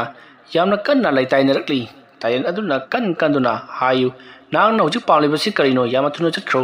ꯑꯉꯥꯡ ꯑꯁꯦ ꯊꯅꯝꯃꯨ ꯍꯥꯏꯗꯨꯅ ꯆꯩꯔꯤ ꯃꯇꯝ ꯑꯗꯨꯗ ꯖꯦꯟꯅ ꯑꯩ ꯏ ꯊꯣꯛꯄ ꯖꯤꯕ ꯑꯃ ꯆꯥꯗ꯭ꯔꯤ ꯐꯥꯎꯕꯗꯤ ꯁꯨꯍꯟꯍꯜꯂꯣꯏ ꯍꯥꯏꯔꯤ ꯃꯁꯤꯗꯒꯤꯗꯤ ꯑꯃꯥꯏꯕ ꯏꯉꯣꯕꯅ ꯀꯔꯤ ꯇꯧꯕꯒꯤ ꯍꯜꯂꯣꯏꯗꯧꯔꯤꯕꯅꯣ ꯅꯪꯕꯨ ꯁꯤꯗ ꯀꯅꯥ ꯂꯥꯛꯄꯤꯌꯨ ꯍꯥꯏꯒꯦ ꯍꯥꯏꯗꯨꯅ ꯌꯥꯝꯅ ꯊꯤꯅ ꯐꯨꯗꯨꯅ ꯇꯥꯅꯅꯕ ꯍꯣꯠꯅꯔꯛꯂꯤ ꯑꯗꯨꯕꯨ ꯃꯍꯥꯛ ꯏ ꯊꯣꯛꯄ ꯄꯣꯠ ꯑꯃ ꯆꯥꯗ꯭ꯔꯤꯕ ꯐꯥꯎꯕꯗꯤ ꯍꯜꯂꯔꯣꯏ ꯍꯥꯏꯗꯨꯅ ꯑꯗꯨꯃꯛ ꯇꯧꯗꯨꯅ ꯂꯩꯕꯗꯒꯤ ꯑꯃꯥꯏꯕ ꯏꯉꯣꯕꯅ ꯃꯁꯤꯗꯤ ꯌꯥꯔꯔꯣꯏ ꯍꯥꯏꯕ ꯈꯪꯕꯗꯒꯤ ꯍꯧꯖꯤꯛ ꯌꯦꯜ ꯑꯃ ꯀꯠꯅꯅꯕꯒꯤꯗꯃꯛꯇ ꯍꯥꯏꯕꯗꯤ ꯌꯦꯜꯍꯤꯡ ꯊꯥꯅꯕꯒꯤꯗꯃꯛꯇ ꯌꯦꯜ ꯑꯃ ꯊꯤꯔꯣ ꯍꯥꯏꯗꯨꯅ ꯌꯦꯜ ꯑꯃꯕꯨ ꯊꯤꯍꯜꯂꯤ ꯑꯁꯨꯝꯅ ꯇꯧꯗꯨꯅ ꯌꯦꯜ ꯑꯗꯣ ꯀꯣꯏꯊꯤ ꯊꯤꯔꯕꯗ ꯐꯪꯂꯕꯗꯒꯤ ꯍꯧꯖꯤꯛꯇꯤ ꯑꯃꯥꯏꯕ ꯏꯉꯣꯕꯅ ꯌꯦꯜ ꯑꯗꯨꯕꯨ ꯂꯩꯋꯥ ꯇꯤꯟꯋꯥ ꯈꯔ ꯁꯣꯟꯗꯨꯅ ꯌꯦꯜꯍꯤꯡ ꯊꯥꯅꯕꯒꯤꯗꯃꯛꯇ ꯍꯣꯠꯅꯔꯛꯂꯤ ꯑꯁꯨꯝꯅ ꯂꯩꯋꯥ ꯇꯤꯟꯋꯥ ꯄꯨꯝꯅꯃꯛ ꯁꯣꯟꯕ ꯂꯣꯏꯔꯒ ꯌꯦꯟ ꯑꯗꯨꯗ ꯃꯍꯥꯛꯅ ꯂꯩꯋꯥ ꯈꯔꯕꯨ ꯁꯣꯟꯗꯨꯅ ꯑꯃꯨꯛ ꯀꯥꯝꯊꯔꯤ ꯑꯗꯨꯒ ꯖꯦꯟꯗ ꯑꯣꯟꯁꯤꯟꯗꯨꯅ ꯍꯥꯏ ꯅꯍꯥꯛꯅ ꯆꯥꯅꯤꯡꯉꯤ ꯍꯥꯏꯕꯗꯨ ꯁꯤꯗ ꯂꯩꯔꯦ ꯇꯨ ꯃꯁꯤ ꯆꯥꯔꯒꯅꯦ ꯍꯟꯈ꯭ꯔꯣꯀꯣ ꯃꯁꯤ ꯑꯩꯅ ꯅꯪꯒꯤꯗꯃꯛꯇ ꯊꯥꯗꯣꯛꯄꯤꯔꯕꯅꯤ ꯆꯣ ꯑꯁꯨꯝꯅ ꯍꯥꯏꯔꯒ ꯌꯦꯟ ꯑꯗꯨꯕꯨ ꯊꯥꯗꯣꯛꯄꯤꯈ꯭ꯔꯤ ꯌꯦꯟ ꯑꯗꯨꯅ ꯈꯣꯡꯀꯥꯞ 5-10 ꯆꯠꯂꯕ ꯃꯇꯨꯡꯗ ꯌꯦꯟ ꯑꯗꯣ ꯌꯥꯝꯅ ꯀꯟꯅ ꯈꯣꯡꯂꯛꯈꯤ ꯑꯃꯗꯤ ꯃꯁꯥ ꯑꯗꯣ ꯇꯨꯔꯣꯏ ꯉꯥꯔꯣꯏ ꯆꯠꯂꯝꯕꯗꯒꯤ ꯕꯣꯝ ꯇꯨꯗꯨꯅ ꯁꯤꯈꯤ ꯃꯗꯨ ꯎꯕꯗ ꯖꯦꯟꯒꯤ ꯃꯄꯥꯕꯨꯡ ꯑꯃꯗꯤ ꯃꯃꯥ ꯐꯖꯇꯣꯟꯗꯤ ꯁ꯭ꯋꯥꯏ ꯂꯥꯎꯈ꯭ꯔꯤ ꯃꯈꯣꯏ ꯑꯅꯤꯒꯤꯗꯤ ꯖꯦꯟ ꯅꯠꯇꯅ ꯀꯅꯥꯁꯨ ꯂꯩꯇ꯭ꯔꯕꯅꯤ ꯀꯔꯤꯒꯨꯝꯕꯗ ꯌꯦꯟꯕꯤ ꯑꯗꯨꯅ ꯁꯤꯔꯤꯕ ꯑꯗꯨꯒꯨꯝꯅ ꯃꯈꯣꯏꯒꯤ ꯃꯆꯥꯁꯨ ꯁꯤꯔꯝꯂꯕꯗꯤ ꯑꯩꯈꯣꯏ ꯀꯔꯤ ꯑꯣꯏꯒꯅꯤ ꯍꯥꯏꯗꯨꯅ ꯌꯥꯝꯅ ꯄꯥꯈꯠꯈꯤ ꯃꯇꯧ ꯑꯁꯨꯝꯅ ꯇꯧꯗꯨꯅ ꯑꯃꯥꯏꯕ ꯏꯉꯣꯕꯅ ꯌꯦꯟꯕꯤ ꯌꯦꯜꯍꯤꯡ ꯊꯥꯗꯨꯅ ꯂꯥꯏꯇꯤꯟ ꯀꯌꯥ ꯈꯨꯔꯨꯝꯕꯗꯒꯤ ꯖꯦꯟ ꯇꯞꯅ ꯃꯁꯥ ꯑꯗꯣ ꯍꯟꯊꯔꯛꯈꯤ ꯋꯥꯈꯜ ꯇꯥꯔꯛꯈꯤ ꯃꯁꯤꯗꯒꯤꯗꯤ ꯑꯃꯥꯏꯕ ꯏꯉꯣꯕꯅ ꯁꯤꯗꯒꯤꯗꯤ ꯑꯩꯈꯣꯏꯅ ꯂꯥꯏ ꯈꯨꯔꯨꯝꯒꯗꯕ ꯅꯨꯃꯤꯠ ꯃꯁꯤꯡ ꯁꯨꯈ꯭ꯔꯕꯅꯤꯅ ꯀꯔꯤ ꯑꯃꯠꯇ ꯇꯧꯔꯛꯂꯔꯣꯏ ꯇꯧꯕꯇꯕꯨ ꯑꯃꯝ ꯃꯊꯦꯡ ꯆꯠꯄ ꯃꯇꯝꯗ ꯈꯔꯗꯤ ꯆꯦꯛꯁꯤꯜꯂꯨ ꯑꯗꯨꯒ ꯌꯥꯔꯤꯕ ꯃꯈꯩꯗꯤ ꯑꯃꯝ ꯃꯊꯦꯡ ꯆꯠꯇꯅꯕ ꯍꯣꯠꯅꯧ ꯍꯥꯏꯗꯨꯅ ꯑꯃꯥꯏꯕ ꯏꯉꯣꯕꯅ ꯖꯦꯟꯗ ꯁꯤꯟꯅꯔꯤ ꯑꯁꯨꯝꯅ ꯂꯥꯏ ꯈꯨꯔꯨꯝꯕꯁꯨ ꯂꯣꯏꯔꯕꯗ ꯍꯧꯖꯤꯛꯇꯤ ꯑꯃꯥꯏꯕ ꯏꯉꯣꯕꯗꯣ ꯃꯌꯨꯝ ꯂꯣꯝꯗ ꯍꯟꯈ꯭ꯔꯦ ꯑꯗꯨꯒ ꯖꯦꯟꯁꯨ ꯃꯍꯥꯛꯀꯤ ꯃꯃꯥꯍꯣꯏꯒ ꯄꯨꯟꯅ ꯂꯩꯃꯤꯟꯅꯍꯧꯔꯤ ꯍꯥꯏꯔꯤꯕ ꯅꯨꯃꯤꯠ ꯑꯁꯤꯗꯒꯤ ꯑꯃꯨꯛ ꯍꯟꯅ ꯖꯦꯟꯒꯤ ꯃꯁꯥꯗ ꯑꯁꯤꯒꯨꯝꯂꯕ ꯇꯤꯟꯖꯦꯠꯅꯕ ꯂꯥꯌꯦꯠꯅꯕ ꯂꯥꯏꯒꯤ ꯑꯣꯏꯕ ꯁꯥꯎꯍꯨꯝ ꯀꯌꯥꯝ ꯄꯤꯔꯛꯄꯗꯣ ꯂꯣꯏꯅꯃꯛ ꯇꯣꯛꯈ꯭ꯔꯤ ꯂꯩꯕꯥꯛꯄꯣꯛꯄ ꯌꯧꯔꯝꯗꯥꯏꯒꯤ ꯃꯇꯝꯗ ꯑꯋꯥ ꯑꯅꯥ ꯍꯦꯛ ꯇꯥꯕꯗꯣ ꯀꯔꯤꯃꯠꯇꯁꯨ ꯇꯥꯈꯤꯗ꯭ꯔꯤ ꯃꯇꯧ ꯑꯁꯨꯝꯅ ꯃꯈꯣꯏꯗ ꯇꯧꯔꯝꯕ ꯐꯠꯇꯕꯁꯤꯡ ꯑꯃꯗꯤ ꯃꯈꯣꯏꯗ ꯎꯅꯈꯤꯕ ꯂꯥꯏꯁꯤꯡ ꯑꯗꯣ ꯑꯃꯥꯏꯕ ꯏꯉꯣꯕꯅ ꯇꯤꯡꯀꯣꯛ ꯂꯥꯏꯀꯣꯛꯄꯤꯗꯨꯅ ꯍꯥꯟꯅꯒꯤ ꯃꯍꯤꯡꯗ ꯄꯨꯟꯁꯤꯗ ꯍꯟꯖꯤꯟꯈꯤ ꯋꯥꯔꯤ ꯑꯁꯤ ꯃꯇꯥꯡ ꯑꯁꯤꯗ ꯂꯣꯏꯁꯤꯟꯖꯔꯤ ꯑꯩꯅ ꯋꯥꯔꯤ ꯑꯁꯤ ꯄꯥꯊꯣꯛꯆꯔꯛꯄ ꯃꯇꯝꯗ ꯁꯣꯏꯈꯤꯕ ꯂꯥꯟꯈꯤꯕ ꯌꯥꯎꯔꯕꯁꯨ ꯇꯥꯕꯤꯔꯤꯕ ꯄꯨꯝꯅꯃꯛꯅ ꯄꯨꯛꯆꯦꯜ ꯆꯥꯎꯅ ꯉꯥꯛꯄꯤꯒꯅꯤ